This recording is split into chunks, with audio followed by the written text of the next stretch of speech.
ബഹുമാനപ്പെട്ട രക്ഷിതാക്കളെ, സഹോദരങ്ങളെ,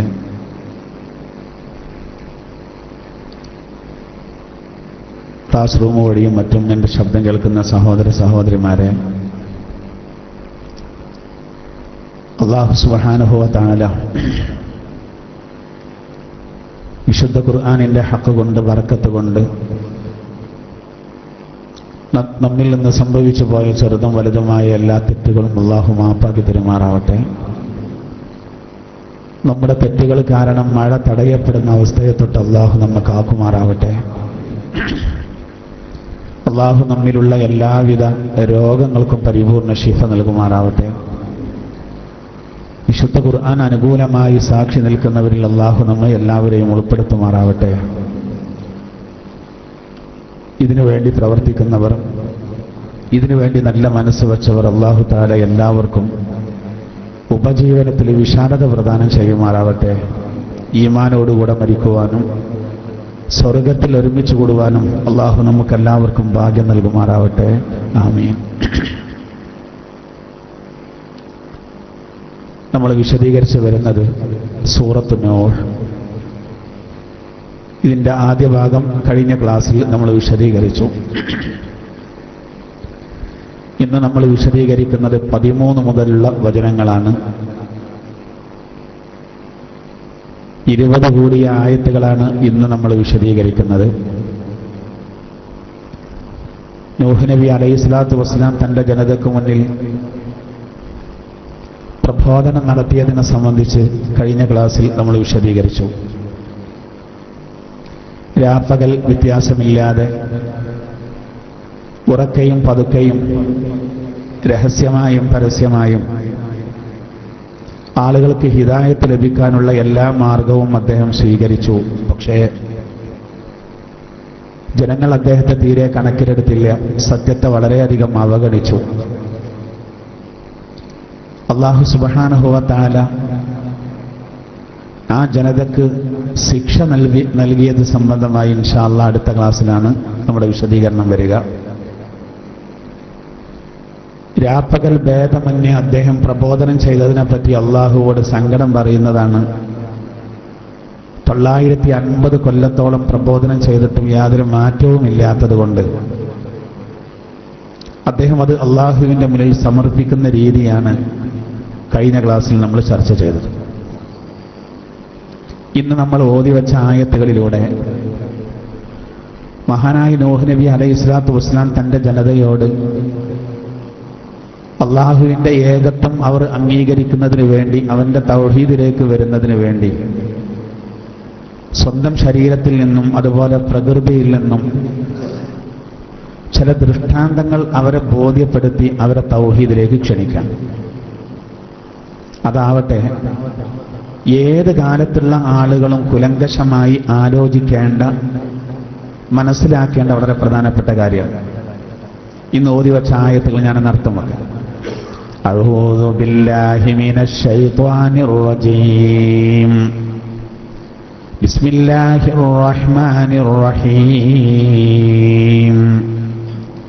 മാ ലക്കും ലാ തർജൂന ലില്ലാഹി വഖാറാ വഖദ് ഖലഖകും അത്വാറാ അലം തറൗ കൈഫ ഖലഖല്ലാഹു സബ്അ സമാവാതിൻ തിബാഖാ وجعل القمر فيهن نورا وجعل الشمس سراجا والله أنبتكم من الأرض نباتا ثم يعيدكم فيها ويخرجكم إخراجا والله جعل لكم الأرض بساطا لتسلكوا منها سبلا فجاجا.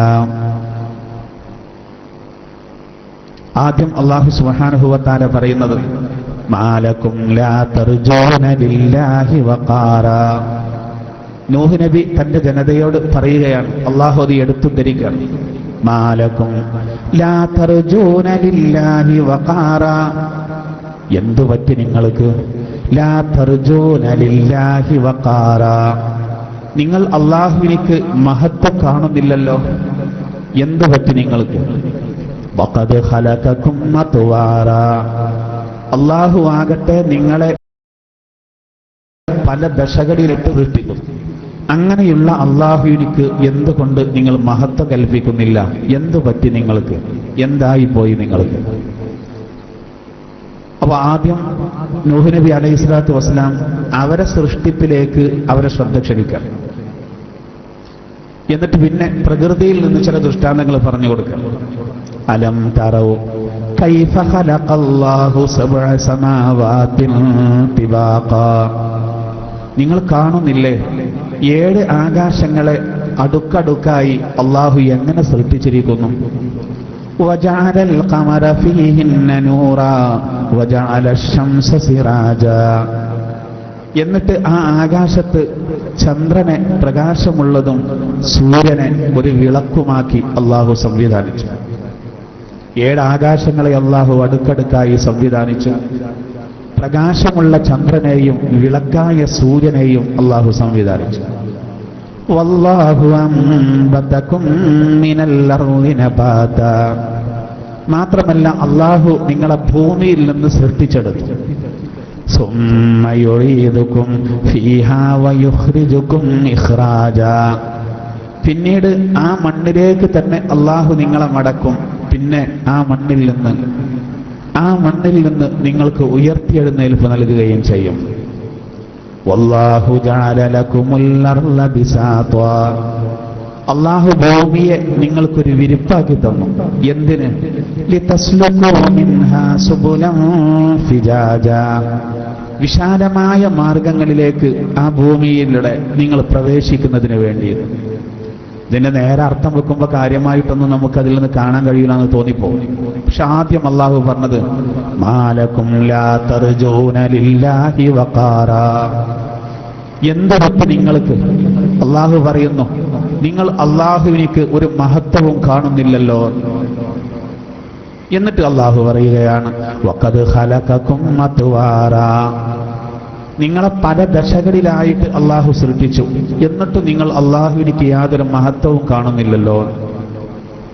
അത് അങ്ങനെ അള്ളാഹു പറയാനുള്ള കാരണം, നിങ്ങളെ പല ദശകളിലായി സൃഷ്ടിച്ചു എന്ന് പറഞ്ഞാൽ അതുകൊണ്ടുള്ള ഉദ്ദേശം ഉമ്മാന്റെ ഗർഭപാത്രത്തിൽ വരുന്നതിന് മുമ്പ് അവൻ ഒന്നുമല്ലല്ലോ. പണ്ട് സക്കരിയ നബി അലൈഹി സ്വലാത്തു വസ്സലാം അള്ളാഹുവോട് ദുആയിരുന്നു, പടച്ചവനെ, ഖുർആനിൽ അള്ളാഹു എടുത്തുദ്ധരിക്കുന്നുണ്ട്, എനിക്ക് ഒരു പിൻഗാമിയെ, ഒരു അനന്തരാവകാശിയെ നീ നൽകണേ എന്ന് പറഞ്ഞതുമായിരുന്നു. സമ്പത്തിന് ഒരു അനന്തരം കിട്ടലല്ല അദ്ദേഹം ഉദ്ദേശിക്കുന്നത്, മറിച്ച് അദ്ദേഹത്തിന്റെ ആ ദൗത്യ നിർവഹണത്തിന് പ്രവാചകത്വ പട്ടം അള്ളാഹു അദ്ദേഹത്തിന് കൊടുത്തു. ഇനി അദ്ദേഹത്തിന്റെ ശേഷം അത് ഏറ്റെടുത്ത് നടത്താൻ ഒരാൾ വേണമെന്നാണ് അദ്ദേഹം മനസ്സിൽ അഗാധമായി ആഗ്രഹിക്കുന്നത്. അങ്ങനെ അദ്ദേഹം അള്ളാഹുവോട് ദുആയിരുന്നു, പടച്ചവനെ എനിക്ക് അദ്ദേഹം അള്ളാഹുവോട് ദുആയിരുന്നത് എനിക്ക് ഒരു സന്താനത്തെ വേണം. അതിന് അദ്ദേഹം അള്ളാഹുവോട് ദുആയിരുന്നത് ഖുർആൻ തന്നെ പറയുന്നത് ഇദ്നാദാ റബ്ബഹു റബ്ബി ലാ തദർനി ഫർദൻ വ അൻത ഖൈറുൽ വാരിസീൻ. അള്ളാഹുവെ, ഒരു അനന്തരാവകാശിയെ, ഒരു പിന്തുടർച്ചക്കാരനില്ലാതെ നീ എന്നെ ഒറ്റയ്ക്ക് വിടരുതേ എന്ന് അദ്ദേഹം ദുആയിരുന്നു. അങ്ങനെ അദ്ദേഹത്തിന് അള്ളാഹു താല ഒരു കുട്ടിയെ നൽകുക. അപ്പൊ അദ്ദേഹത്തിന് 120 വയസ്സാണ്. അപ്പൊ അദ്ദേഹത്തിന് ഭയങ്കര അത്ഭുതം. അദ്ദേഹത്തിനൊരു സന്താനം ഉണ്ടാകുമെന്ന് ജിബ്രീൽ അലൈഹി സ്വലാത്തു വസ്സലാം അള്ളാഹുവിൽ നിന്നുള്ള സന്ദേശം എത്തിച്ചു കൊടുത്തപ്പോൾ അദ്ദേഹം അത്ഭുത പരതന്ത്രനായി ചോദിച്ചു, പടച്ചവനെ, എനിക്ക് ഈ സന്ദർഭത്തിൽ ഒരു കുട്ടിയോ? പടുവൃദ്ധനായിട്ടുണ്ട്. മാത്രമല്ല ഭാര്യയ്ക്ക് 100 വയസ്സായി ഏകദേശം. ഒരിക്കലും പ്രസവിക്കാത്ത പെണ്ണാണ്, വന്ധ്യത. പിന്നെ എങ്ങനെ ഒരു കുട്ടി ജനിക്കും? അപ്പൊ അതിന് മറുപടിയായിട്ട് ജിബ്രീൽ അലൈഹി സ്വലാത്തു വസ്സലാം പറഞ്ഞു, സക്കരിയ നബി, താങ്കൾ തന്നെ ഇല്ലാത്തൊരു സമയം ഇവിടെ ഉണ്ടായിരുന്നില്ലേ? അങ്ങനെ ഇല്ലായ്മയിൽ നിന്ന് അള്ളാഹു താങ്കളെ സൃഷ്ടിച്ചു. അങ്ങനെയുള്ള അള്ളാഹുവിനിക്ക് 120ാമത്തെ വയസ്സിൽ താങ്കൾക്കൊരു കുട്ടിയെ തരാൻ എന്താ പ്രയാസം?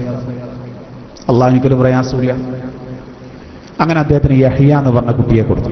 ഖുർആൻ മറിയം സൂറത്തിലും അംബിയാ സൂറത്തിലുമൊക്കെ അത് സംബന്ധമായിട്ട് വിശദീകരിക്കും. എന്നതുപോലെ ആദ്യം അള്ളാഹു താല നമ്മളെ ഇല്ലായ്മയിൽ നിന്നാണ് ഉണ്ടാക്കുന്നത്. പിന്നെ പല ഘട്ടങ്ങളിലായി ആ ബീജഗണങ്ങൾ ബീജം അണ്ഡവുമായി കൂടി യോജിച്ച് സഹോദര, അത് പിന്നെ ഒരു കുട്ടിയായിട്ട് വരുന്നതിൽ ഒരുപാട് ഘട്ടങ്ങളുണ്ട്. രക്തപിണ്ഡമായി, മാംസപിണ്ഡമായി, അതിൻ്റെ ശേഷം അസ്ഥികളായി, പിന്നെ ആ അസ്ഥികളെ മാംസം കൊണ്ട് അള്ളാഹു പൊതിഞ്ഞ് ഒരു 9 മാസമാകുമ്പോഴേക്ക് അല്ലെങ്കിൽ 10 മാസമാകുമ്പോഴേക്ക് കുട്ടി പുറത്തു വരും. 4 മാസമാകുമ്പോഴേക്ക് തന്നെ കുട്ടിയുടെ രൂപം കൂട്ടും. വിവിധ ദശകളിലായിട്ട് അള്ളാഹു സൃഷ്ടിക്കുക എന്ന് പറഞ്ഞാൽ അതുകൊണ്ടുള്ള ഉദ്ദേശം അതാണ്. എല്ലാം ശ്രദ്ധിക്കണം. ഇതെന്തിനാ അള്ളാഹു ഇങ്ങനെ പറയുന്നത്? അള്ളാഹു സുബ്ഹാനഹു വ തആല നമുക്ക് വലിയ അനുഗ്രഹങ്ങൾ ചെയ്തു തന്നിട്ടുണ്ട്. ആ അനുഗ്രഹങ്ങൾ ഓർത്തിട്ട് അള്ളാഹുവിന്റെ തൗഹീദിനെ നമ്മൾ അംഗീകരിക്കണം. ആ അനുഗ്രഹങ്ങൾ നമ്മൾ ഓർക്കണം. എന്നിട്ട് അള്ളാഹുവിന്റെ തൗഹീദിനെ നമ്മൾ അംഗീകരിക്കണം. അതിന് ഏറ്റവും പ്രധാനം ഓരോരുത്തരും അവരവരുടെ ശരീരത്തിലേക്ക് നോക്കല. മൻ അറഫ നഫ്സഹു അറഫ റബ്ബഹു. ഒരാൾ സ്വന്തം ശരീരത്തെ അറിഞ്ഞാൽ അവൻ അള്ളാഹുവിനെ അറിഞ്ഞു.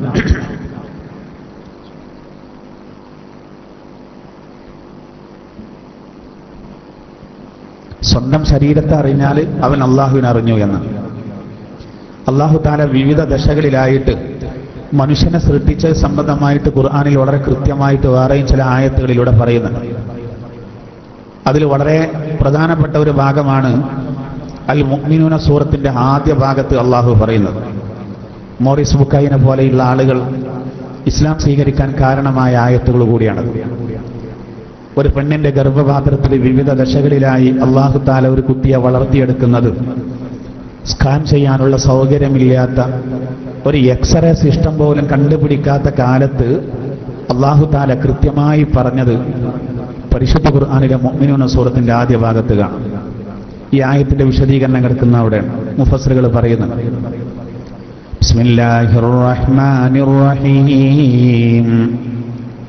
വലഖദ് ഖലഖ്നൽ ഇൻസാന മിൻ സുലാലത്തിൻ മിൻ തീൻ ثم جعلناه نطفة في قرار مكين ثم خلقنا النطفة علقة فخلقنا العلقة مضغة فخلقنا المضغة عظاما فكسونا العظام لحما ثم أنشأناه خلقا آخر فتبارك الله أحسن الخالقين. അള്ളാഹു പറയുന്നത് വലഖദ് ഖലഖ്നൽ ഇൻസാന മിൻ സുലാലത്തിൻ മിൻ തീൻ. ശുദ്ധമായ കളിമണ്ണിൽ നിന്ന് മനുഷ്യവർഗത്തെ നാം സൃഷ്ടിച്ചിരിക്കുന്നു. അള്ളാഹു പറയുന്നു ثم جعلناه نطفة في قرار مكين. പിന്നീട് അതിനെ ബീജഗണങ്ങളായി ഒരു സുരക്ഷിത സ്ഥലത്ത് നാം അതിനെ സംവിധാനിച്ചു. ഗർഭപാത്രത്തിന് ഖറാറും മക്കീൻ എന്ന് പറഞ്ഞു. ثم خلقنا النطفة علقة. ആ ഇന്ദ്രിയ ഗണങ്ങളെ പിന്നെ രക്തപിണ്ഡമാക്കി മാറ്റി നാം. فخلقنا العلقة مضغة. ആ രക്തപിണ്ഡത്തെ മാംസപിണ്ഡമാക്കി സൃഷ്ടിച്ചു നാം. فخلقنا المضغة عظاما. പിന്നെ ആ മാംസപിണ്ഡത്തെ അസ്ഥികളാക്കി സൃഷ്ടിച്ചു നാം. فكسونا العظام لحما. പിന്നെ ആ അസ്ഥികളെ മാംസം കൊണ്ട് പൊതിഞ്ഞു നാം. ثم أنشأناه خلقا آخر. പിന്നെ പുതിയ മറ്റൊരു സൃഷ്ടിയായി നാം അതിനെ കൊണ്ടുവന്നു, സൃഷ്ടിച്ചു. ഫതബാറകല്ലാഹു അഹ്സനുൽ ഖാലിഖീൻ. സൃഷ്ടികർത്താവായ അള്ളാഹു അനുഗ്രഹ സമ്പൂർണനായിരിക്കുന്നു. ഇവിടെ നോക്കൂ, അലഖത്ത്, പിന്നീട് മുളകത്ത്, പിന്നീട് അത് ഇളാമ്, അങ്ങനെ ഒരുപാട് മാറ്റങ്ങൾ. ഇതാണ് അള്ളാഹു ഈ ആയത്തിലൂടെ പറയുന്നത്. നിങ്ങളെ വിവിധമായ ദശകളിലായിട്ട് സൃഷ്ടിച്ചു, എന്നിട്ടും ആ സൃഷ്ടാവിനെ മഹത്വം നിങ്ങൾ കൽപ്പിക്കാത്തതെന്ത്? മാലക്കും ലാ തർജൂന ലില്ലാഹി വഖാറാ വഖദ് ഖലഖകും അത്വാറാ. നിങ്ങളെ വിവിധ ദശകളിലായി അള്ളാഹു സൃഷ്ടിച്ചു, എന്നിട്ടും എന്തേ നിങ്ങൾ അള്ളാഹുവിനിക്ക് മഹത്വം കൽപ്പിക്കാത്തത് എന്ന് നൂഹ് നബി അലൈഹിസ്സലാത്തു വസ്സലാം ആ ജനതയോട് ചോദിച്ചുവെന്ന് അള്ളാഹു പറയുന്നു. അപ്പൊ ഗർഭപാത്രത്തിലെ ആ മാറ്റങ്ങൾ അതൊക്കെ വലിയ അത്ഭുതമാണ്. ഒരു കുട്ടിയുടെ ആ കുട്ടിയുടെ സൃഷ്ടിപ്പിൽ അള്ളാഹു സുബ്ഹാനഹു വ തആല നൽകുന്ന വിവിധ ഘട്ടങ്ങൾ, ആ കുട്ടി വളർന്നു വരാൻ ആവശ്യമായ ഘടകങ്ങൾ, അത് ഒരു മഹാ അത്ഭുതമാണ്. അതുകൊണ്ട് അത് ആലോചിച്ച് നമ്മൾ അള്ളാഹുവിനെ അംഗീകരിക്കണമെന്നാണ് പരിശുദ്ധ ഖുർആനിൽ അള്ളാഹു സുബ്ഹാനഹു വ തആല അതിലേക്ക് വിരൽ ചൂണ്ടുന്ന സുപ്രധാനമായ ഒരു ആയത്താണ് സൂറത്തു നിസായിലെ 1-ാമത്തെ ആയത്ത്. നോക്കൂ, അതിൽ അല്ലാഹു ഇങ്ങനെ പറയുന്നുണ്ട്: ബിസ്മില്ലാഹിർ റഹ്മാനിർ റഹീം യാ അയ്യുഹന്നാസ് ഇത്തഖൂ റബ്ബകുമുല്ലദീ ഖലഖകും മിൻ നഫ്സിൻ വാഹിദ وخلق منها زوجها وبث منها رجالا كثيرا ونساء واتقوا الله الذي تساءلون به والأرحام إن الله كان عليكم رقيبا. അല്ലാഹു പറയുന്നത് യാ അയ്യുഹന്നാസ് ഇത്തഖൂ റബ്ബകുമുല്ലദീ ഖലഖകും മിൻ നഫ്സിൻ വാഹിദ. ഒറ്റ ശരീരത്തിൽ നിന്ന് നിങ്ങളെ സൃഷ്ടിച്ചെടുത്ത നിങ്ങളുടെ റബ്ബിനെ നിങ്ങൾ സൂക്ഷിക്കണേ ജനങ്ങളെ. ഒരൊറ്റ ശരീരത്തിൽ നിന്ന് നിങ്ങളെ സൃഷ്ടിച്ചെടുത്ത അല്ലാഹു, ആ അല്ലാഹുവിനെ, ആ സൃഷ്ടാവിനെ, ആ റബ്ബിനെ, സംരക്ഷകനെ നിങ്ങൾ സൂക്ഷിക്കണേ. ആദം നബി അലൈഹി ഇസ്ലാമിൽ നിന്നാണ് നമ്മളൊക്കെ വരുന്നത്. മാത്രമല്ല വഖലഖ മിൻഹാ സൗജഹാ വബസ്സ മിൻഹാ റിജാലൻ കസീറൻ വനിസാഅ. അല്ലാഹു പറയുന്നു, അതിൽ നിന്ന് ഇണകളെ സൃഷ്ടിച്ചു, എന്നിട്ട് പിന്നെ സ്ത്രീ പുരുഷന്മാരെ കൊണ്ടുവന്നു, ആണിനെയും പെണ്ണിനെയും ധാരാളം. അങ്ങനെയുള്ള അള്ളാഹുവിനെ നിങ്ങൾ സൂക്ഷിക്കണേ. ആ ഒരു അനുഗ്രഹം പറഞ്ഞിട്ട് അള്ളാഹു താല പറയുമ്പോൾ നമുക്കത് വേഗത്തിൽ മനസ്സിലാവും. ഇനി ഇവിടെ അള്ളാഹു വിവിധ ദശകളിലായി നിങ്ങളെ സൃഷ്ടിച്ചു എന്നത് പറഞ്ഞുകൊണ്ടുള്ള ഉദ്ദേശം, ആ രക്തപിണ്ഡം, മാംസപിണ്ഡം, അതിൻ്റെയൊക്കെ പുറമെ ആ കുട്ടി ഉമ്മാന്റെ ഗർഭപാത്രത്തിൽ നിന്ന് പുറത്തു വന്നിട്ട് പിന്നെ ആ കുട്ടിന്റെ ബാല്യം, കൗമാരം, ശൈശവം, യൗവനം, വാർദ്ധക്യം, ഇങ്ങനെ ഒരുപാട് ഘട്ടങ്ങൾ പിന്നെ കഴിഞ്ഞു പോകാൻ. നമുക്കൊക്കെ ഒരുപാട് ഘട്ടങ്ങൾ കഴിഞ്ഞു സഹോദര, നമ്മുടെ ഒരുപാട് ഘട്ടങ്ങൾ കഴിഞ്ഞു. നമ്മളൊന്ന് പിറകോട്ടൊന്ന് ചിന്തിച്ചു നോക്കൂ, ബാക്കിലേക്കൊന്ന് ആലോചിച്ചു നോക്കൂ, എന്തൊക്കെ കഴിഞ്ഞു പോയി. നമ്മൾ സ്കൂളിൽ പോയ കാലം, മദ്രസയിൽ ആദ്യമായി പോയ കാലം, ചെറുപ്പത്തിൽ നമ്മുടെ കളികൾ, നമ്മുടെ തമാശകൾ, ചെറുപ്പത്തിൽ നമുക്കുണ്ടായിരുന്ന സംഗതികൾ, ഒരുപാട് കുറവുകൾ, ഒരുപാട് പോരായ്മകൾ, ജീവിതത്തിൽ സംഭവിച്ചു പോയ അബദ്ധങ്ങൾ, നമ്മളുണ്ടാക്കിയ കച്ചറകൾ ചെറുപ്പത്തിൽ, അതൊക്കെ കഴിഞ്ഞു പോയി. ഇപ്പൊ നമ്മുടെ അവസ്ഥ എന്താ? യുവാക്കളുണ്ട്, വയസ്സായവരുണ്ട്. അപ്പൊ സഹോദര, നമ്മുടെ ബാല്യവും, നമ്മുടെ ശൈശവവും, നമ്മുടെ കൗമാരവും, നമ്മുടെ യൗവനവും, ജീവിതത്തിന്റെ പുഷ്പിതമായ ഘട്ടം, പിന്നെ വാർദ്ധക്യവും, അങ്ങനെ ഒരുപാട് ദശകൾ, ഒരുപാട് ഘട്ടങ്ങൾ അല്ലാഹു തആല നമുക്ക് നൽകിയിട്ടുണ്ട്. ഇതൊക്കെ അല്ലാഹുവാണ് നമ്മളെ സംവിധാനിക്കുന്നത്. ചെറുപ്പത്തിൽ അല്ലാഹു നമുക്ക് വലിയ സംരക്ഷണം നൽകുകയാണ്. എന്തൊക്കെ ആപത്തുകളിൽ നമ്മളെ അല്ലാഹു കാക്കുന്നത്. ചിലപ്പോൾ വീട്ടിന്റെ പുറത്തൊരു ചെറിയ പാമ്പിന്റെ കുട്ടിയെ കാണുകയാണെങ്കിൽ വിവേകമെത്താത്ത കുട്ടി ചിലപ്പോൾ ആ പാമ്പിന്റെ വാലിന് പിടിച്ചിട്ടുണ്ടാവും, ഒന്നും പറ്റിയിട്ടുണ്ടാവില്ല. അള്ളാഹുവിന്റെ കാവലാണ്. കുട്ടിക്ക് അതിന്റെ ഗൗരവം അറിയില്ല, തീക്കട്ട പിടിച്ചവരുണ്ടാവും. അള്ളാഹുവിന്റെ കാവലാണ്. ചെറുപ്പത്തിൽ യൗവനം എന്ന് പറഞ്ഞാൽ പിഴക്കാൻ നല്ല സാധ്യതയുള്ള സമയമാണ്. ചോരത്തിളപ്പിന്റെ ഘട്ടം, ജീവിതത്തിന്റെ ഏറ്റവും നല്ല പുഷ്പിത ഘട്ടം.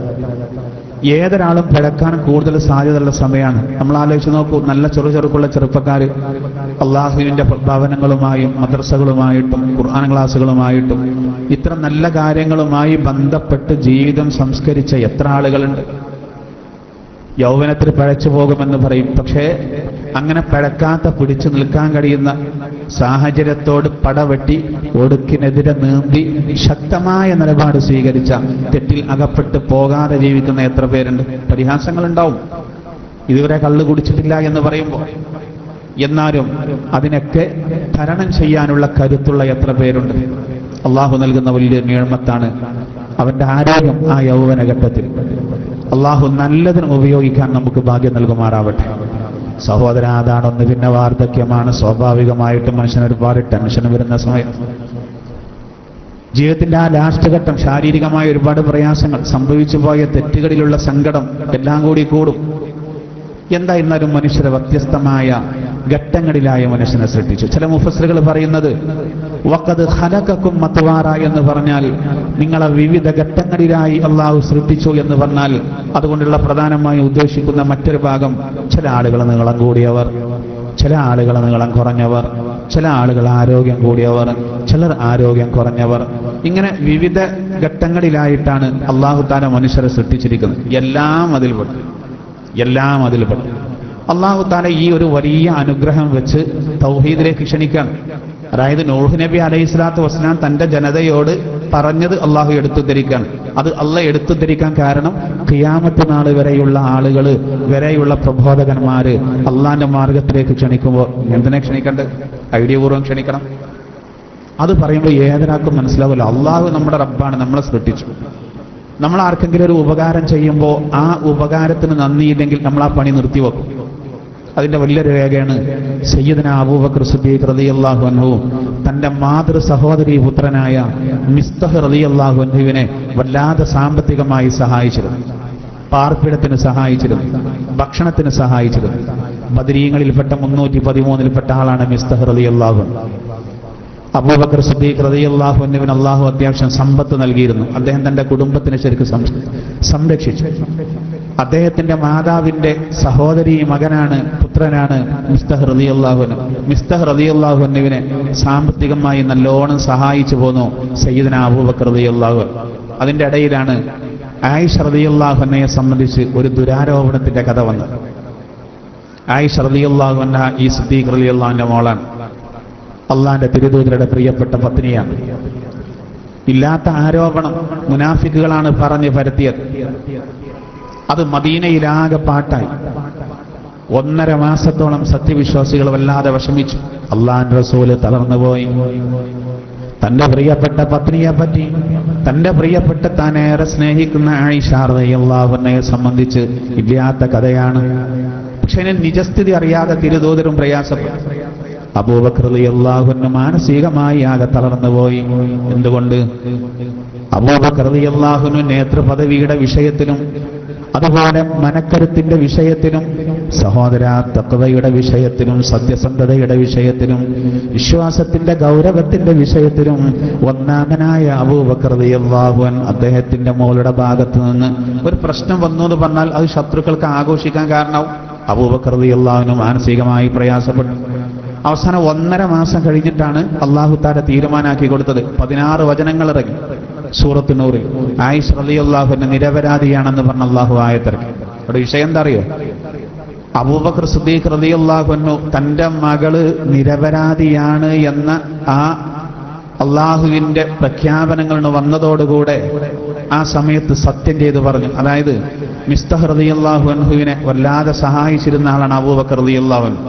എന്നാൽ സഹോദര മുനാഫിക്കുകൾ ആയിഷ റളിയല്ലാഹു അൻഹയെ പറ്റി ഇല്ലാത്ത കഥ പറഞ്ഞപ്പോൾ അറിയാതെ അതിനൊക്കെ കൂടിക്കൊടുത്ത ഒരാളായിരുന്നു മിസ്തഹ് റളിയല്ലാഹു അൻഹു. നമ്മുടെ കൂട്ടത്തിൽ നിന്ന് 3 ആളുകൾ അറിയാതെ കൂടിക്കൊടുത്തു. ഒന്ന് മിസ്തഹ് റളിയല്ലാഹു അൻഹു, ഒന്ന് ഹസ്സാൻ ഇബ്നു സാബിത്ത് റളിയല്ലാഹു അൻഹു, 2 സ്വഹാബിമാർ. പിന്നെ റസൂലുള്ളാഹിന്റെ ഒരു പത്നിയായ സൈനബ് റളിയല്ലാഹു അൻഹയുടെ സഹോദരി ഹംന റളിയല്ലാഹു അൻഹ, അവരും അറിയാതെ എന്ത് ചെയ്തു? ആയിഷാന്റെ ഭാഗത്ത് നിന്ന് അങ്ങനെ ഒരു തെറ്റ് വന്നിട്ടുണ്ടാവും എന്ന് പറഞ്ഞു. മുനാഫിക്കുകൾ ഒരിക്കൽ കെണിയാണ്. അറിയാതെ തന്നെ നമുക്കൊരു ഊഹാപോഹം പറയല് ഉണ്ടാവും, സംഭവിച്ചിട്ടുണ്ടാവും. നമ്മുടെ കൂട്ടത്തിൽ നിന്ന് 3 പേര് അതിലേക്ക് കൂടി കൊടുത്തു. അപ്പൊ അതിൽ മിസ്തഹ് റളിയല്ലാഹു അൻഹു ഇങ്ങനെ ആയിഷ റളിയല്ലാഹുവിന്റെ അടുത്ത് നിന്ന് ഇങ്ങനെ ഒരു തെറ്റ് സംഭവിച്ചിട്ടുണ്ടാവും എന്ന് പറയുന്നുണ്ട് എന്നുള്ള വിഷയമൊക്കെ മഹാനായ അബൂബക്കർ റളിയല്ലാഹു അൻഹു അറിയുന്നുണ്ട്. പക്ഷെ ഒക്കെ മനസ്സിൽ ക്ഷമിച്ചുകൊണ്ട് നടന്നു. എന്താ ഇത് സത്യാവസ്ഥ അറിയില്ലല്ലോ. അവസാനം ആയിഷ റളിയല്ലാഹു അൻഹ നിരപരാധിയാണ് എന്ന് അല്ലാഹു തആല ആയത്തിറക്കി.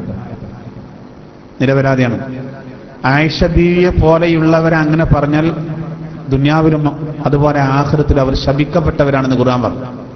ഇന്നല്ലദീന യർമൂനൽ മുഹ്സനാത്ത് المحصنات الغافلات المؤمنات لعنوا في الدنيا والآخرة ولهم عذاب عظيم إن الذين يرمون المحصنات الغافلات المؤمنات സത്യവിശ്വാസിനികളായ വ്യഭിചാരത്തെ പറ്റി ചിന്തിക്കുക പോലും ചെയ്യാത്ത പതിവ്രതകളായ പെണ്ണുങ്ങളെപ്പറ്റി ആരോപണങ്ങൾ പറയുന്നവർ അവർ ആരാണെങ്കിലും അവർ ഇഹപര ലോകത്ത് 2 ലോകത്തും അവർ ശപിക്കപ്പെട്ടവരാകുന്നു. അപ്പൊ മുനാഫികളെ പറ്റിയാണ് പറഞ്ഞത്. ഈ സമയത്ത് ഈ ആയത്തുകളൊക്കെ ഇറങ്ങിയപ്പോൾ അബൂബക്കർ റളിയല്ലാഹു അൻഹു പറഞ്ഞു, വല്ലാഹി ഇനി മേലില് ഞാൻ മിസ്തഹിനെ സഹായിക്കൂല എന്ന്. എന്നോ ശ്രദ്ധിക്കണം.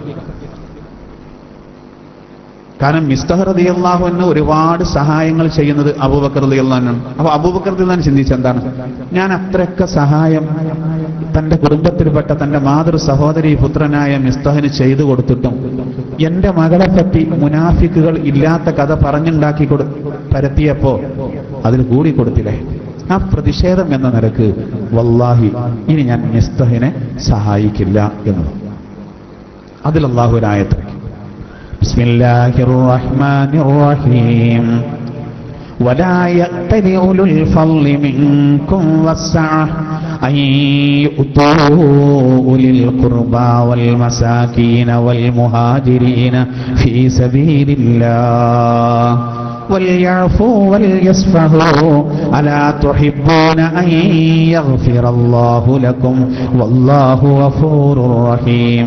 الله പറയുന്നു, നിങ്ങളെ കൂട്ടത്തിൽ സാമ്പത്തിക ശേഷിയുള്ള ഉന്നതർ അവരുടെ കുടുംബത്തിലും അതുപോലെ അഗതികൾക്കും കുടുംബത്തിനും അള്ളാഹുവിന്റെ മാർഗത്തിൽ പലായനം ചെയ്ത ആളുകൾക്കും നൽകിയിരുന്ന സഹായം ഒരിക്കലും അവർ നിർത്തലാക്കരുത്.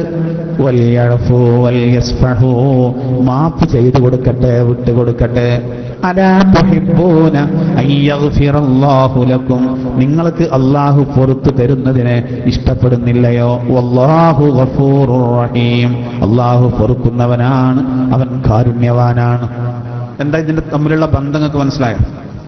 അബൂബക്കർ റളിയല്ലാഹു അൻഹുവിനോട് അള്ളാഹു പറഞ്ഞത്, നിങ്ങൾ ഇതുവരെ നിങ്ങളെ കുടുംബത്തിലുള്ളവർക്ക്, മിസ്കിന്മാർക്ക്, അതുപോലെ ഹിജ്റ വന്നവർക്കൊക്കെ കൊടുത്തിരുന്ന സഹായം നിർത്തിവെക്കരുത്. അപ്പൊ മിസ്തഹ് റളിയല്ലാഹു അൻഹു ചെറിയൊരു അബദ്ധം പറ്റിയില്ലേ, സാരല്ല, മാപ്പ് കൊടുക്കുക, അത് വിട്ടുകൊടുക്കണം. നിങ്ങൾക്ക് ഞാൻ പുറത്തു തരുന്നതിനെ നിങ്ങൾ ഇഷ്ടപ്പെടുന്നില്ലേ എന്നതുപോലെ. ഇവിടെ നമ്മൾ മനസ്സിലാക്കേണ്ടത്, എല്ലാ സഹായവും നമ്മൾ ഒരാൾക്ക് ചെയ്തു കൊടുത്തിട്ട് പിന്നെ അയാൾ നമുക്ക് പാര വെക്കുമ്പോൾ സ്വാഭാവികമായിട്ട് നമ്മൾ ആ പരിപാടി നിർത്തിയേക്കും.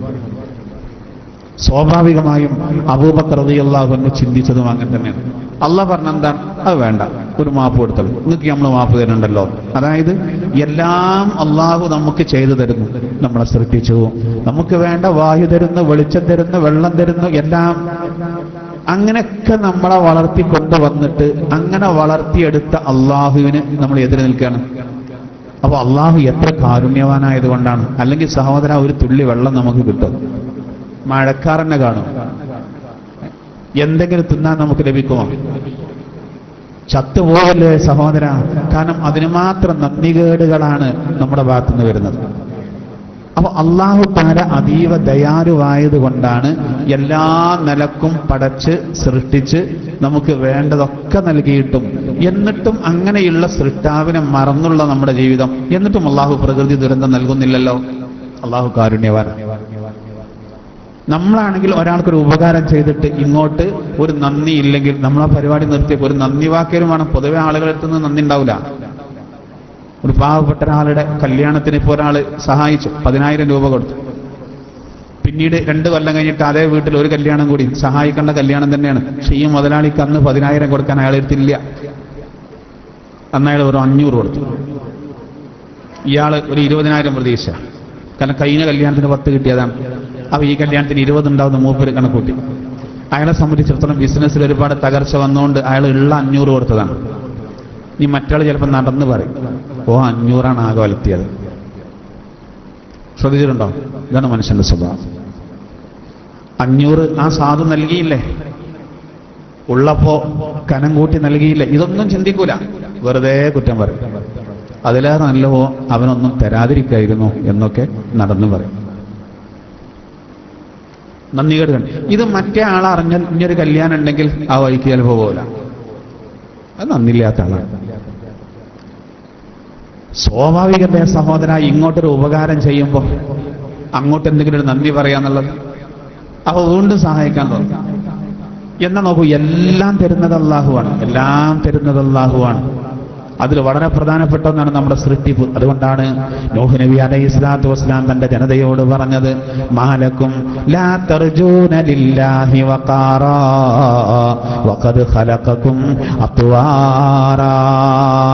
എന്തു പറ്റി നിങ്ങൾക്ക് ഒരു മഹത്വവും അല്ലാഹ് നിങ്ങൾ കാണുന്നില്ലല്ലോ? നിങ്ങളെ പല ദശകളിലായി സൃഷ്ടിച്ചവനാണവൻ.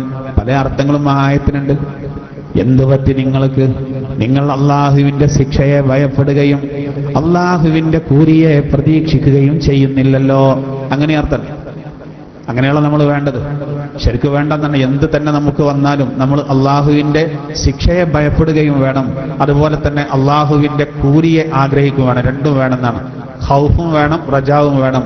ഇതും അള്ളാഹു തആല അമ്പിയാക്കളുടെ സ്വഭാവം ഖുർആനിൽ പറയുന്നതും അങ്ങനെയാണ്. അവരുടെ സ്വഭാവം അങ്ങനെയായിരുന്നു. ഇവിടെ നോക്കൂ, ഒരായത്തിൽ അള്ളാഹു ഇങ്ങനെ പറയുന്നുണ്ട്, ബിസ്മില്ലാഹിർ റഹ്മാനിർ റഹീം, ഇന്നഹും കാനൂ യുസാരിഊന ഫിൽ ഖൈറാത്ത് വയദഊനനാ റഗബൻ വറഹബാ വകാനൂ ലനാ ഖാശിഈൻ. അമ്പിയാക്കളെ പറ്റി അള്ളാഹു പറയാം. അമ്പിയാ മുർസലുകളെ പറ്റി അള്ളാഹു പറയുന്നത്, ഇന്നഹും കാനൂ യുസാരിഊന ഫിൽ ഖൈറാത്ത്, തീർച്ചയായിട്ടും ആ അമ്പിയാക്കൾ അവർ നന്മയിൽ മുന്നേറുന്നവരായിരുന്നു. അതിലൊരു മത്സരം, നന്മ ചെയ്യുന്ന വിഷയത്തിൽ വല്ലാത്തൊരു മുന്നേറ്റം.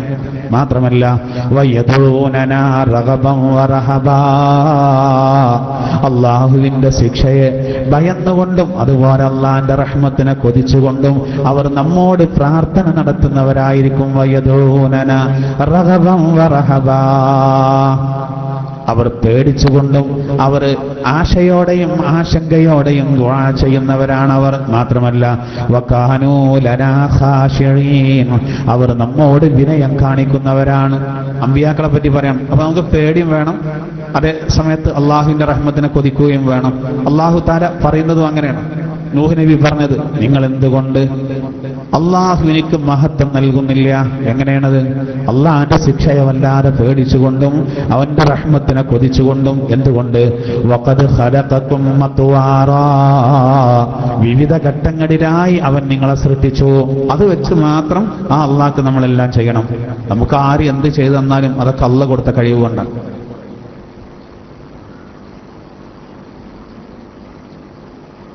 ഇതൊക്കെ നമ്മൾ നമ്മുടെ ശരീരത്തിലേക്ക് ഇങ്ങനെ ശ്രദ്ധിച്ചാൽ നമ്മൾ ഒരുപാട് ശുക്ർ ചെയ്യും. നമ്മുടെ കൈകൾക്ക് അള്ളാഹു തആല കഴിവ് നൽകിയത്. നമ്മുടെ കൈകളെങ്ങാനും കുഴഞ്ഞു പോയാൽ സഹോദര, പിന്നെ അതിൻ്റെ ഒരു വിഷമത്രയാണ്. നമ്മുടെ ഹിതം പോലെ കൈകൾ മേൽപോട്ട് ഉയർത്താൻ കഴിയാത്തൊരവസ്ഥ ചിന്തിച്ചു നോക്കും. രണ്ട് കാര്യങ്ങൾ കൂടുകയാണ്. ഒന്ന് ക്യാൻസർ, അത് വല്ലാതെ കൂടുകയാണ്. ശരീരം തളർന്നു പോകുന്നത് ഇന്ന് വല്ലാതെ കൂടുന്നൊരു സന്ദർഭമാണ്. ഏത് ഹോസ്പിറ്റലിൽ ചെന്ന് നോക്കിയാലും ധാരാളം ആളുകൾ, ഒരു ഭാഗം കുഴഞ്ഞവർ, പൂർണ്ണമായിട്ടും കുഴഞ്ഞവർ. ഫിസിയോതെറാപ്പി ചെയ്യുന്ന കേന്ദ്രങ്ങളിലേക്കൊക്കെ ചെന്ന് നോക്കിയാൽ ധാരാളം ആളുകൾ നടന്നു കിട്ടിയെങ്കിൽ എന്ന് ആഗ്രഹിച്ചുകൊണ്ട് കഠിനമായ ശ്രമം നടത്തുക. സഹോദരാ, അപ്പൊ കാലുകൾക്ക് അല്ലാഹു ബലം നൽകിയതും കൈകൾക്ക് ബലം നൽകിയതും അതിൻ്റെയൊക്കെ മഹത്വം അപ്പോഴാണ് നമ്മൾ മനസ്സിലാക്കുക, ഇതൊക്കെ അള്ളാഹു ചെയ്തു തന്നതാണ്. ഏതെങ്കിലും ഒരു അവയവത്തിൽ ചെറിയൊരു പ്രശ്നം സംഭവിക്കുമ്പോഴാണ് സഹോദര അതിന്റെ വില നമുക്ക് മനസ്സിലാകുക. അള്ളാഹു നമ്മളെ മഹാപരീക്ഷണങ്ങളെ തൊട്ട് കാത്തുരക്ഷിക്കുമാറാവട്ടെ. അപ്പൊ അതിനൊക്കെ നമ്മൾ പരമാവധി അള്ളാഹുവിനിക്ക് നന്ദി ചെയ്യാം. കണ്ണുകൾ തന്നതിന് നന്ദിയാണ് ഖുർആൻ കണ്ടോതുക എന്നത്. നാവ് തന്നതിന് വലിയൊരു ശുക്രാണ് സഹോദര. നാവ് കൊണ്ട് ദിക്ർ വരുന്നത്, തസ്ബീഹ് വരുന്നത്, അതിനൊക്കെ വലിയ മഹത്വമുണ്ട്. സക്കരിയ നബി അലൈഹിസ്സലാത്തു വസ്സലാം 3 ദിവസം ആരോടും താങ്കൾക്ക് മിണ്ടാൻ കഴിയൂല എന്ന് അള്ളാഹു പറഞ്ഞു. ആ സന്ദർഭത്തിലും തസ്ബീഹ് ചൊല്ലാൻ കഴിഞ്ഞിരുന്നു. ആ സമയത്തും സുന്ദരമായിട്ട് അദ്ദേഹം തസ്ബീഹ് ചൊല്ലിയിരുന്നു. തനിക്കൊരു കുട്ടി ഉണ്ടാകാൻ പോകുന്നു എന്ന് പറഞ്ഞ പിന്നെ അടയാളം കാണിച്ചിട്ടെന്ന് പറഞ്ഞ അദ്ദേഹം അള്ളാഹു. അപ്പൊ അള്ളാഹു പറഞ്ഞു, ഞങ്ങൾ 3 ദിവസം ആരോടും മിണ്ടൂലെന്ന്. ഒന്നും മിണ്ടാൻ കഴിയില്ല, ആരോടൊന്നും സംസാരിക്കാൻ കഴിയില്ല. പക്ഷേ തസ്ബീഹ് ഉദ്ദേശിച്ചാൽ, ദിക്ർ ഉദ്ദേശിച്ചാൽ അദ്ദേഹത്തിന് നാവ് കൊണ്ട് സ്ഫുടമായി കൃത്യമായി പറയാൻ കഴിയുമായിരുന്നു. 3 ദിവസം ജനങ്ങളോട് സംസാരിക്കാൻ കഴിയില്ല. ദിക്ർ നല്ലോണം ചൊല്ലി, തസ്ബീഹ് നല്ലോണം ചൊല്ലി. അപ്പൊ അള്ളാഹ്ക്ക് അത് അത്ര ഇഷ്ടപ്പെട്ട കാര്യമാണ്. അതുകൊണ്ട് നമ്മുടെ നാവ് മധുരാക്കണം. നമ്മുടെ ഹൃദയത്തിൽ ഇത്തരം കാര്യങ്ങൾ വരണം. നമ്മുടെ മസ്തിഷ്കം അല്ലാഹു നൽകിയത് മധുരാവണം. എന്താവും നമ്മുടെ തലച്ചോറ്? തലയിലേക്ക് ഒരു തേങ്ങ വീണാൽ നമ്മുടെ തലയുടെ കാര്യം കഴിഞ്ഞു. എന്നാൽ നമ്മുടെ തലച്ചോറിന്റെ വ്യാപ്തി എത്രയാണ്, അതിന്റെ പവർ എത്രയാണ്? ശാസ്ത്രലോകം അതിന്റെ മുന്നിൽ നട്ടം തിരിയുന്നൊരവസ്ഥ പഠനം എവിടെയും എത്തിയിട്ടില്ല. തലച്ചോറിനെ പറ്റി പഠനം നടത്തിയ പ്രഗത്ഭനായ ഒരു വിശ്വകരൻ പറഞ്ഞത്, ഇപ്പോഴും ഈ വിഷയത്തിൽ കടപ്പുറത്ത് കടല കുറിച്ച് നടക്കുകയാണ്, കടലിൽ ഇറങ്ങിയിട്ടില്ല. തലച്ചോറിന്റെ വിഷയം കടൽ പോലെ വിശാലമായി കിടക്കുകയാണ്. ഇതുവരെ കണ്ടെത്തിയ കാര്യങ്ങളൊക്കെ ഇപ്പോഴും കടപ്പുറത്ത് നിൽക്കുന്നത് പോലെ ആയിട്ടുള്ളൂ, കടലിനിയും അവിടെ കിടക്കുകയാണ്. സഹോദരാ, ഇതൊക്കെ അള്ളാഹു നൽകിയതാ. നമ്മുടെ രണ്ട് കണ്ണുകൾ നിൽക്കുന്നത് വെള്ളത്തിലാ. ചിന്തിച്ചു നോക്കൂ, അള്ളാഹു നൽകിയ വലിയൊരു നിഴമത്താണ്. അങ്ങനെ ഓരോ അവയവങ്ങളും നമ്മൾ പരിശോധിച്ച് നോക്കും. ശരീരത്തിൽ നൽകിയ ഒരു ഞരമ്പിന് ഒരു പ്രശ്നം സംഭവിച്ചാൽ ബാലൻസ് തെറ്റിപ്പോയി, നിരാശയിലെ.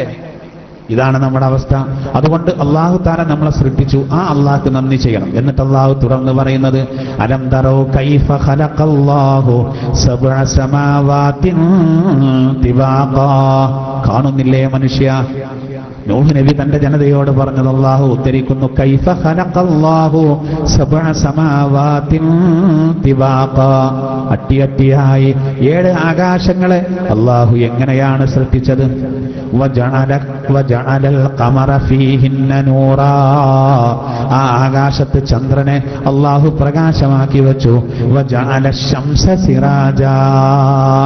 സൂര്യനെ അള്ളാഹു സുബ്ഹാനഹു വ തആല ഒരു വിളക്കുമാക്കി. അതിലും നല്ല പോയിന്റ് ഉണ്ട്. സൂര്യൻ സ്വയം പ്രകാശിക്കുന്നതാണ്, ചന്ദ്രൻ അങ്ങനല്ല. അതുകൊണ്ട് ചന്ദ്രൻ പ്രകാശമാണ്, സൂര്യൻ ഒരു വിളക്കാണ്. 2 രൂപത്തിലാണ് അള്ളാഹു പ്രയോഗിച്ചത്. രണ്ടും ഒന്നായിട്ട് പറഞ്ഞില്ല. വെളിച്ചാണെന്നോ വിളക്കാണെന്നോ പറഞ്ഞില്ല. സൂര്യനെ പറ്റി നൂറാണ്, സൂര്യനെ പറ്റി സിറാജാണ്, ചന്ദ്രനെ പറ്റി വിളക്കാണ്. സൂര്യൻ ചന്ദ്രൻ എന്നൊക്കെ പറഞ്ഞു പോകാൻ എളുപ്പമുണ്ട്, പക്ഷെ അതിന്റെയൊക്കെ വലുപ്പത്രയാണ്. ഭൂമിയൊന്നുമല്ല സഹോദര, സൂര്യനെ അപേക്ഷിച്ച് ഭൂമിയൊന്നുമല്ല. പ്രവിശാലമായ ഒരു ഫുട്ബോൾ ഗ്രൗണ്ടിൽ കോട്ടപ്പടി മൈതാനം കൂട്ടിക്കോളും. കോട്ടപ്പടി മൈതാനത്തിന്റെ ഒരു മൂലയിൽ ഒരു കടുകുമണി വെച്ചാൽ എങ്ങനെയുണ്ട്?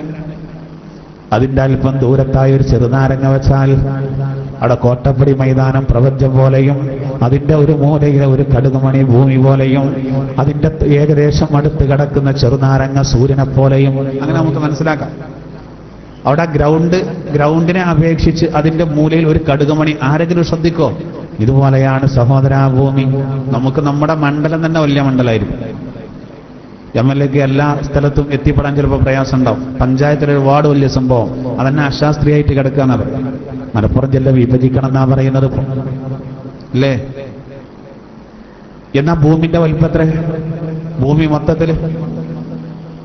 എന്നാ സൂര്യനെ നോക്കുമ്പോ ഭൂമിയൊന്നുമല്ല, പ്രപഞ്ചം മൊത്തം നോക്കുമ്പോ ഭൂമി ഒന്നുമല്ല. അപ്പൊ ഈ പ്രപഞ്ചത്തിൽ എന്തൊക്കെ പഠിച്ചു? 7 ആകാശങ്ങളെ അല്ലാഹു സൃഷ്ടിച്ചു സഹോദര. 7 ആകാശങ്ങൾ എന്ന് പറയുമ്പോൾ ഖണ്ഡിതമായി അതിനെ വിമർശിക്കാനോ അങ്ങനെ ഇല്ല എന്ന് പറയാനോ ശാസ്ത്രലോകത്തിന് സാധിക്കാത്തത് എന്തുകൊണ്ടാണ്? അവരുടെ പഠനം ഇതുവരെ 1-ാം ആകാശത്ത് പൂർത്തീകരിക്കാൻ കഴിഞ്ഞിട്ടില്ല. ഏതെങ്കിലും ഒരു ഗ്രഹത്തിലേക്കുള്ള യാത്ര തന്നെ അതിനുള്ള പെടാപ്പാടത്രയാണ്. അതന്നെ ആ ദൗത്യം പൂർത്തിയാക്കാൻ സാധിക്കുന്നില്ല. കൽപ്പനാ ചൗള പൊട്ടിത്തെറിച്ചതറിയില്ലേ? ദൗത്യ നിർവഹണം കഴിഞ്ഞ് തിരിച്ചു വരുമ്പോൾ പൂർത്തിയായോ? ആളില്ലാത്ത വാഹനങ്ങളെ, പേടകങ്ങളെയാണ് പലപ്പോഴും പറഞ്ഞയക്കുന്നത്. കാരണം ഇതൊരു പരീക്ഷണമാണ്. ചൊവ്വയിലേക്കൊരു യാത്ര നടക്കും എന്ന് പറയുന്നു, നടക്കൂല എന്ന് പറയുന്നു, മടക്കയാത്ര ഉണ്ടാവില്ല എന്ന് പറയുന്നു. അല്ലാഹു അലം. എന്തായിരുന്നാലും 1-ാം ആകാശം കൃത്യമായി അറിയാൻ കഴിയാത്തവനെങ്ങനെ 7 ആകാശം ഇല്ല എന്ന് പറയും? അള്ളാഹു 7 ആകാശങ്ങളെ പഠിച്ചു. സൂര്യനെയും ചന്ദ്രനെയും അള്ളാഹു പഠിച്ചു. ഇതൊക്കെ നമുക്ക് വേണ്ടിയാണ്. സൂര്യന്റെ പ്രകാശം നമുക്കില്ലെങ്കിൽ പ്രയാസമുള്ളോ? സൂര്യൻ ഒരല്പം ഇങ്ങോട്ട് വന്നാലും ആകെ ചൂടായി, സൂര്യാഘാതം എല്ലാവർക്കും ഏൽക്കും. എന്നാൽ അതേസമയം സൂര്യൻ അല്പം കൂടി മുകളിലേക്ക് പോയാലോ സഹോദര, ഭൂമിയിലുള്ളവർ തണുത്ത് മരവിച്ചു പോകും. അവർ നിശ്ചിത ദൂരത്ത് അള്ളാഹു അതിനെ സംവിധാനിച്ചിരിക്കണം. ഓസോൺ പാളികൾ അള്ളാഹു നൽകി. നമുക്ക് പ്രയാസം വരാതിരിക്കാനാണ്. പഴയ ബ്രിട്ടീഷ് യൂണിറ്റ് തോതനുസരിച്ച് കണക്ക് കൂട്ടിയാൽ 1,00,000 ഒരു ദിവസം ലോകത്തുള്ള മൊത്തം മനുഷ്യർ സൂര്യപ്രകാശം ഉപയോഗിക്കുന്നത് അവരുടെ കണക്കനുസരിച്ച് ഒരു വൈദ്യുതിക്ക് വില കെട്ടുന്നത് പോലെ വില കെട്ടുകയാണെങ്കിൽ 50 ലക്ഷം കോടി പവന്റെ വില. അങ്ങനെയാണ് കണക്ക്. പഴയ ബ്രിട്ടീഷ് യൂണിറ്റിന്റെ കണക്ക് 50 ലക്ഷം കോടി പവൻ. എത്ര വില ഉണ്ടാവും? 50 ലക്ഷം കോടി പവൻ. അത്ര വിലന്റെ പ്രകാശമാണ് ഒരു ദിവസം മനുഷ്യൻ ഉപയോഗിക്കുന്നത്. എന്തിനാ നമ്മൾ സുബഹി നിസ്കാരം കഴിഞ്ഞ ഉടനെ കുറച്ച് ലൈറ്റ് വേഗം ഓഫാക്കിയത്? ബില്ല് വരുമ്പോ കണ്ണ് തള്ളാതിരിക്കാനാണ് അല്ലേ? ചില പള്ളികളിലൊക്കെ നിസ്കാരം കഴിഞ്ഞാൽ ഓതാനുള്ള സൗകര്യവും കൂടി കൊടുക്കാതെ ലൈറ്റ് ഓഫ് ആക്കും. അത് ചെയ്യുകയും ചെയ്യരുത്. ഓത്ത് നടക്കട്ടെ, ഇഴ്തികാഫ് നടക്കട്ടെ, അതിനാണല്ലോ ലൈറ്റും അറേഞ്ച്മെന്റുകളും സംവിധാനങ്ങളും. സഹോദര, ബില്ല് മേടിച്ചിട്ടാണ് നമ്മൾ പരമാവധി ശ്രദ്ധിക്കുന്നത്. ചിലയിടത്ത് ആളുകൾ വന്ന് ഫാനൊക്കെ ഇട്ട് ഒരു നിസ്കാരം കഴിഞ്ഞ് അത് ഓഫാക്കാൻ പറഞ്ഞ് അവർ വീട്ടിലത്താണെങ്കിൽ കുറച്ച് ശ്രദ്ധ ഉണ്ടാവും. പള്ളിൻ്റെ ആകുമ്പോൾ പിന്നെ പൊതുവല്ലേ, എല്ലാവരും കൂടി അടച്ചോളും എന്നുള്ള തീരുമാനം. അതിന് പഠിത്തം ശിക്ഷിക്കും, ദൂരത്തുണ്ടാകരുത്. എന്നാൽ സഹോദര നമ്മൾ ലൈറ്റ് ഉപയോഗിക്കുമ്പോൾ അതിന്റെ വൈദ്യുതിയുടെ അതിന്റെ ചെലവ് നമുക്കറിയാം, നല്ലോണം സൂക്ഷിക്കും നമ്മൾ. എങ്കിലും നോക്കൂ, സൂര്യൻ ഉദിച്ചത് മുതൽ അസ്തമിക്കുന്നത് വരെ ലോകത്തുള്ള മൊത്തം മനുഷ്യർക്ക് മാത്രം പോരല്ലോ, മൃഗങ്ങൾക്ക് വേണ്ടേ, ഇഴജന്തുക്കൾക്ക് വേണ്ടേ, സഹോദര സസ്യങ്ങൾക്ക് വേണ്ടേ, ജീവനില്ല എന്ന് പറയുന്ന സസ്യലതാദികൾക്ക് സൂര്യന്റെ പ്രകാശം നിർബന്ധമല്ലേ? സൂര്യപ്രകാശം വേണം. അപ്പൊ സൂര്യനെയും അല്ലാഹു തആല ഒരു വിളക്കായിട്ട്, സൂര്യനെയും പ്രകാശമായിട്ട്, ചന്ദ്രനെയും അല്ലാഹു സംവിധാനിച്ചു. എന്നിട്ട് അല്ലാഹു വീണ്ടും പറയുന്നത്, വല്ലാഹു അംബതകും മിനൽ അർളി നബാതാ, അല്ലാഹു നിങ്ങളെ ഭൂമിയിൽ നിന്ന് സൃഷ്ടിച്ചെടുത്തു. അല്ലാഹു ഭൂമിയിൽ നിന്ന് നമ്മളെ സൃഷ്ടിച്ചു. മണ്ണെന്നാണ് സൃഷ്ടിച്ചത്. മണ്ണെന്നാണ് സൃഷ്ടിച്ചതെന്ന് പറയുമ്പോൾ നമ്മൾ കൈ മണത്ത് നോക്കിയാൽ, അല്ലെങ്കിൽ ശരീരം എവിടെയെങ്കിലും വാസനിച്ച് നോക്കിയാൽ മണ്ണിന്റെ മണം ഉണ്ടായിക്കൊള്ളണമെന്നില്ല. ചില ആളുകൾ ചോദിക്കും, ഇബ്ലീസിനെ പഠിച്ചത് അഗ്നി കൊണ്ടല്ലേ, അപ്പൊ ഇബ്ലീസ് നമ്മുടെ രക്തം ഓടുന്നിടത്ത് കൂടിയൊക്കെ ഓടുമ്പോൾ നമുക്ക് ചൂടാവില്ലേ എന്നൊക്കെ ചോദിക്കുന്നവരുണ്ട്. അവരോട് തിരിച്ചു ചോദിക്കാം, മണ്ണെന്നാണ് അള്ളാഹു നമ്മളെ പഠിച്ചത്, പക്ഷെ മണ്ണിന്റെ വാസനൊന്നും വാസനിച്ചുണ്ടാവില്ല. എന്നാൽ ശരീരത്തിൽ മണ്ണിന്റെ അംശമുണ്ട് എന്ന് അത് ശാസ്ത്രം കൊണ്ട് ശാസ്ത്രീയമായിട്ട് തെളിഞ്ഞ സംഗതിയാണ്. അല്ലെങ്കിലും സഹോദര, മണ്ണ് കൊണ്ടാണ് സൃഷ്ടിക്കപ്പെട്ടതെന്ന് പറഞ്ഞാൽ എല്ലാ നിലക്കും അങ്ങനെ തന്നെ. കാരണം ഒരാളുടെ സൃഷ്ടിപ്പിന് കാരണമായിട്ടൊരു ബീജം വേണം. ഒരു പുരുഷന്റെ ശരീരത്തിൽ ആ ബീജം ഉൽപ്പാദിപ്പിക്കപ്പെടണമെങ്കിൽ അവന്റെ ശരീരത്തിൽ ആഹാരം വേണം. അവന്റെ ശരീരത്തിലേക്ക് ആഹാരം, ധാന്യങ്ങളും പച്ചക്കറികളും പഴങ്ങളും ചെല്ലണമെങ്കിൽ അത് ഭൂമിയിൽ വളർന്നു വരണം. അത് വളരാൻ മണ്ണ് ആവശ്യമാണ് സഹോദര. വ്യത്യസ്തമായ മണ്ണ്. അറേബ്യൻ രാജ്യങ്ങളിൽ ഈത്തപ്പഴം ഉണ്ടാകാൻ അനുയോജ്യമായ മണ്ണ് അല്ലാഹു നൽകിയപ്പോ നാളികേരത്തിന് അനുയോജ്യമായ മണ്ണാണ് അല്ലാഹു കേരളത്തിൽ നൽകിയത്. എല്ലായിടത്തും എല്ലാം ഉണ്ടാവില്ല. മണ്ണ് അല്ലാഹു അനുകൂലമാക്കി. എന്തായിരുന്നാലും അപ്പൊ അതുകൊണ്ടാണ് കയറ്റുമതി അങ്ങോട്ടും ഇങ്ങോട്ടൊക്കെ നടക്കുന്നത് പലതും. അതില്ലെങ്കിൽ എല്ലാം എല്ലായിടത്തും ഉണ്ടായാൽ ആകെ ബുദ്ധിമുട്ടാവില്ലേ? ലോകത്തിന്റെ കിടപ്പ് തന്നെ, സംവിധാനം തന്നെ ആകെ തകരാറിലാവും. ഇവിടെ നോക്കൂ, അല്ലാഹു തആല ഭൂമിയിൽ മണ്ണ് നൽകി, ആവശ്യമായ വളം നൽകി. ആകാശത്ത് നിന്ന് അല്ലാഹു തആല വെള്ളം നൽകി. അതുവഴിയല്ലേ സസ്യങ്ങൾ മുളച്ചു വരുന്നത്. ധാന്യങ്ങള്, പച്ചക്കറികള്, പഴവർഗ്ഗങ്ങള് അതൊക്കെ കഴിച്ചത് കൊണ്ടല്ലേ നമ്മുടെ ശരീരത്തിൽ ബീജമുണ്ടാകുന്നത്. അപ്പോൾ മണ്ണെന്നാണ് എല്ലാത്തിൻ്റെയും അടിസ്ഥാനം. അതിന് വെള്ളം വേണം. വെള്ളം എല്ലാത്തിൻ്റെയും അടിസ്ഥാനമായി വന്നു. അപ്പോൾ വെള്ളത്തിൽ നിന്നും മണ്ണിൽ നിന്നും മനുഷ്യരെ സൃഷ്ടിച്ചു എന്ന് പറഞ്ഞാൽ അതിൽ അസ്വാഭാവികമായിട്ടൊന്നുമില്ല. വേഗം മനസ്സിലാക്കാൻ കഴിയും.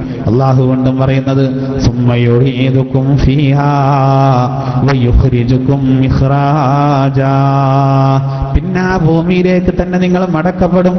മറ്റൊരു സമയത്ത് അതിൽ നിന്ന് പുറപ്പെടുവിക്കപ്പെടുകയും ചെയ്യുന്നതാണ്. അത് ആലോചിക്കുമ്പോഴാണ് നമുക്ക് ആകെ ടെൻഷൻ വരാം.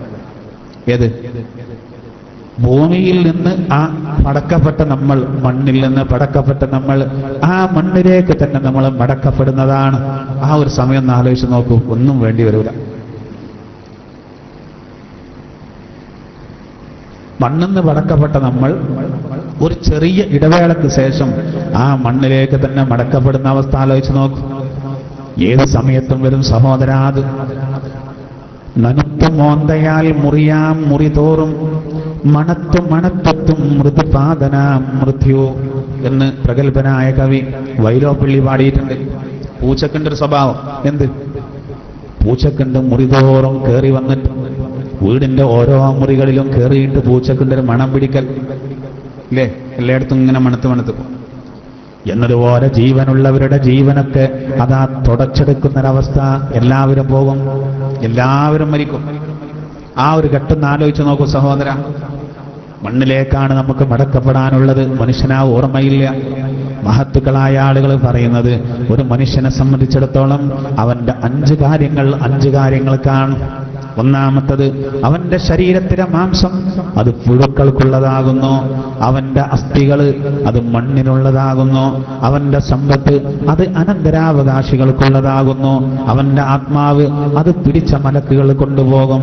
അവന്റെ അമലുകൾ അവൻ കാരണം മർദ്ദനങ്ങൾക്ക് വിധേയമാക്കപ്പെട്ടവർക്കായിരിക്കും. മനസ്സിലായോ? ഏതൊരു മനുഷ്യനും സഹോദര അവന്റെ മാംസമുണ്ടുള്ള ശരീരത്തിലെ മാംസം എന്താ അവന്റെ തടി, എന്താ അവന്റെ സൗന്ദര്യം എന്ന് പറയും സഹോദര. അവന്റെ കബറിൽ വെച്ചാൽ അവന്റെ ശരീരം പുഴുക്കൾക്കുള്ളതാണത്. മാങ്ങയുടെ ഉള്ളിൽ പുഴുക്കൾ വരുന്നത് കണ്ടിട്ടില്ലേ നിങ്ങൾ? പന പൊടിക്കുമ്പോ ആ പനയുടെ ഉള്ളിൽ പുഴുക്കൾ വന്നത് കണ്ടിട്ടില്ലേ? കിണർ കുടിക്കുമ്പോ 10 കോര് ആഴമുള്ള കിണർ കുടിക്കുമ്പോ അതിന്റെ അടിയിൽ പോലും നമ്മൾ പുയറിനെ കാണുന്നില്ലേ? സഹോദര, മറവ് ചെയ്തതിന്റെ ശേഷം മാസങ്ങൾ കഴിഞ്ഞിട്ട് കബറിന്ന് തുറന്നു നോക്കിയാൽ ഭീകരമായിരിക്കും ആ രംഗം. എന്തിനേറെ നമ്മൾ ചില നോക്കാൻ ആളുകളില്ലാതെ കിടക്കുന്ന ചില രോഗികളുടെ അവസ്ഥ പലപ്പോഴും നമ്മൾ കാണാറുണ്ട്, ഇല്ലേ? ചില രോഗികളുടെ അവസ്ഥ നമ്മൾ പലപ്പോഴും കാണാറുണ്ട്. ചില രോഗികൾ നോക്കാൻ ആളില്ലാത്തത് കൊണ്ട് കാലിന്റെ മുറിവിലൊക്കെ പുഴുക്കൾ വന്നിട്ട് കാലിന്റെ മുറിവ് പുഴുക്കൾ ഇങ്ങനെ മറിയ, വിശ്വസിക്കാൻ പ്രയാസമുണ്ടാവും. ഉണ്ട് എത്ര അമ്മമാര് ഉമ്മമാര് മക്കൾ നോക്കാത്തത് കൊണ്ട് കാലിൽ പുഴുക്കൾ വന്ന് കിടക്കുക. പുഴുക്കൾ ശരിക്കും ഇങ്ങനെ മുറിയിൽ ഇങ്ങനെ മറിയ. ജീവനുള്ള മനുഷ്യനാണ് അതിൽ. ജീവനുള്ള മനുഷ്യന്റെ ശരീരത്തിൽ അങ്ങനെ പുഴുക്കൾ. എന്നാൽ സഹോദര, കബറിൽ കിടക്കുന്ന ആളുടെ ശരീരത്തിൽ ആ പുഴുക്കൾ എന്നറിയുന്നൊരു ഘട്ടം ആലോചിച്ച് നോക്കും.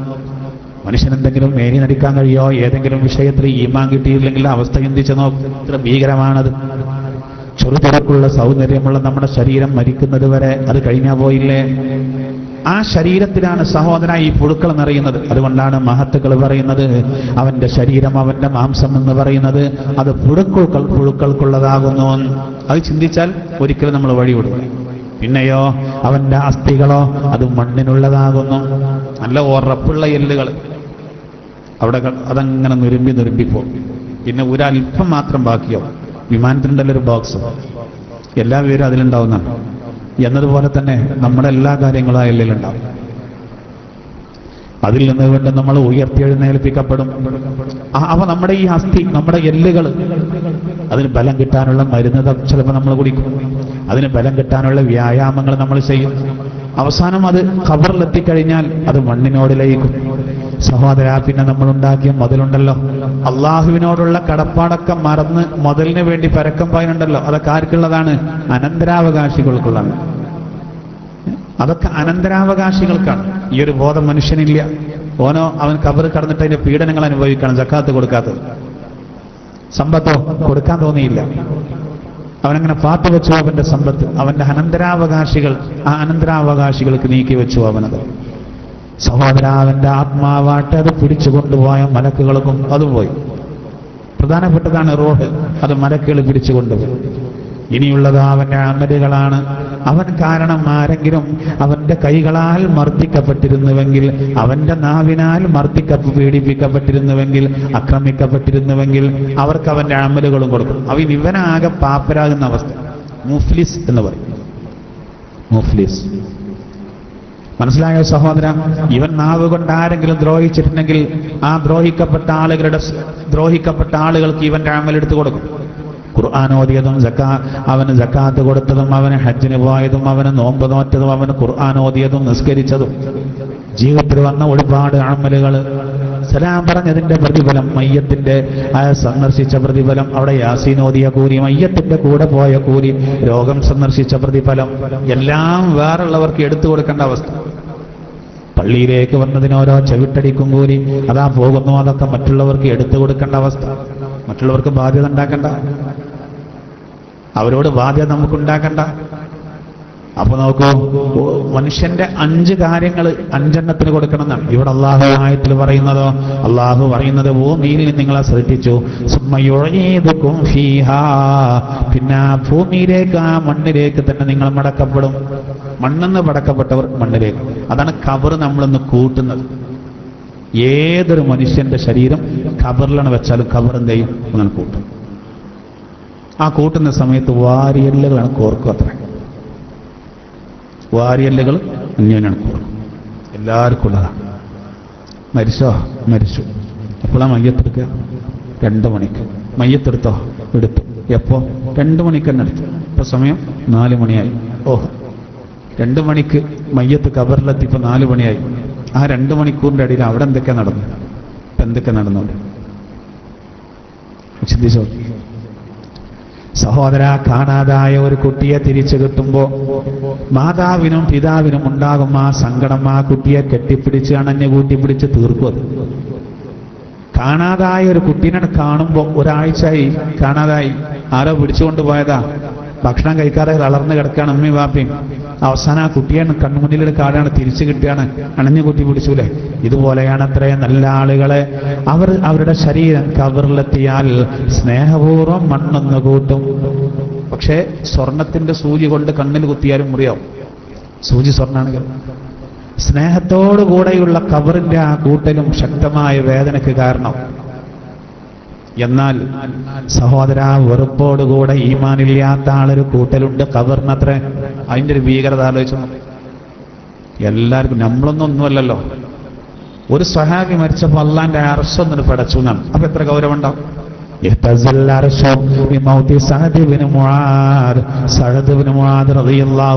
വഫാത്ത് കാരണം അള്ളാഹുവിന്റെ അർശ് പോലും ഒന്ന് പ്രകമ്പനം കൊണ്ടു.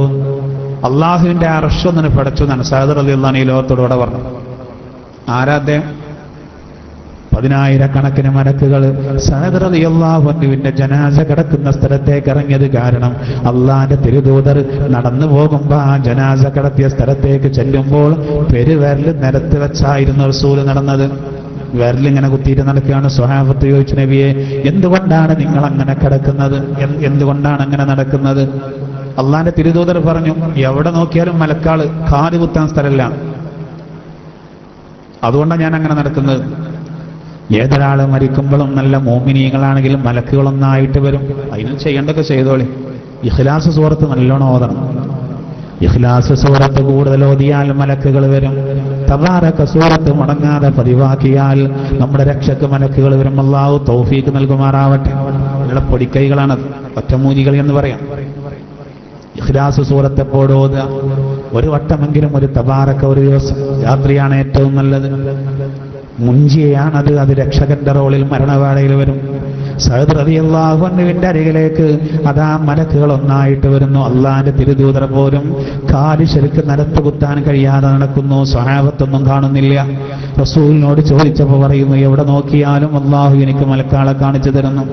അത്രക്കും സ്ഥാനമുള്ള സ്വഹാബിയാണത്. അത്രക്കും സ്ഥാനം. അള്ളാന്റെ അർശ് അദ്ദേഹം മരിച്ചപ്പോ ഒന്നും പടച്ചുന്നാണ്. അത്രക്ക് സ്ഥാനമുള്ള അതേ സഅദ് റളിയല്ലാഹു അൻഹുവിന്റെ ജനാസ ഖബറിൽ വെച്ച് മണ്ണിട്ട് മൂടി. ഒരൽപ്പം റസൂൽ മുഖമൊന്ന് തിരിച്ചു കളഞ്ഞു. റസൂലിന്റെ മുഖത്ത് വല്ലാത്തൊരു മ്ലാനത, റസൂലുള്ളാഹിന്റെ മുഖത്ത് വല്ലാത്തൊരു പ്രയാസം, ദുഃഖം നേരിട്ട് നിൽക്കുന്ന പോലെ. ആ സമയത്ത് സ്വഹാബത്ത് ആകാംക്ഷയോടുകൂടെ തിരുദൂതരെ നോക്കുന്നു. പിന്നെ റസൂലുള്ള ഖബറിലേക്ക് നോക്കിയിട്ട് പുഞ്ചിരിച്ചു.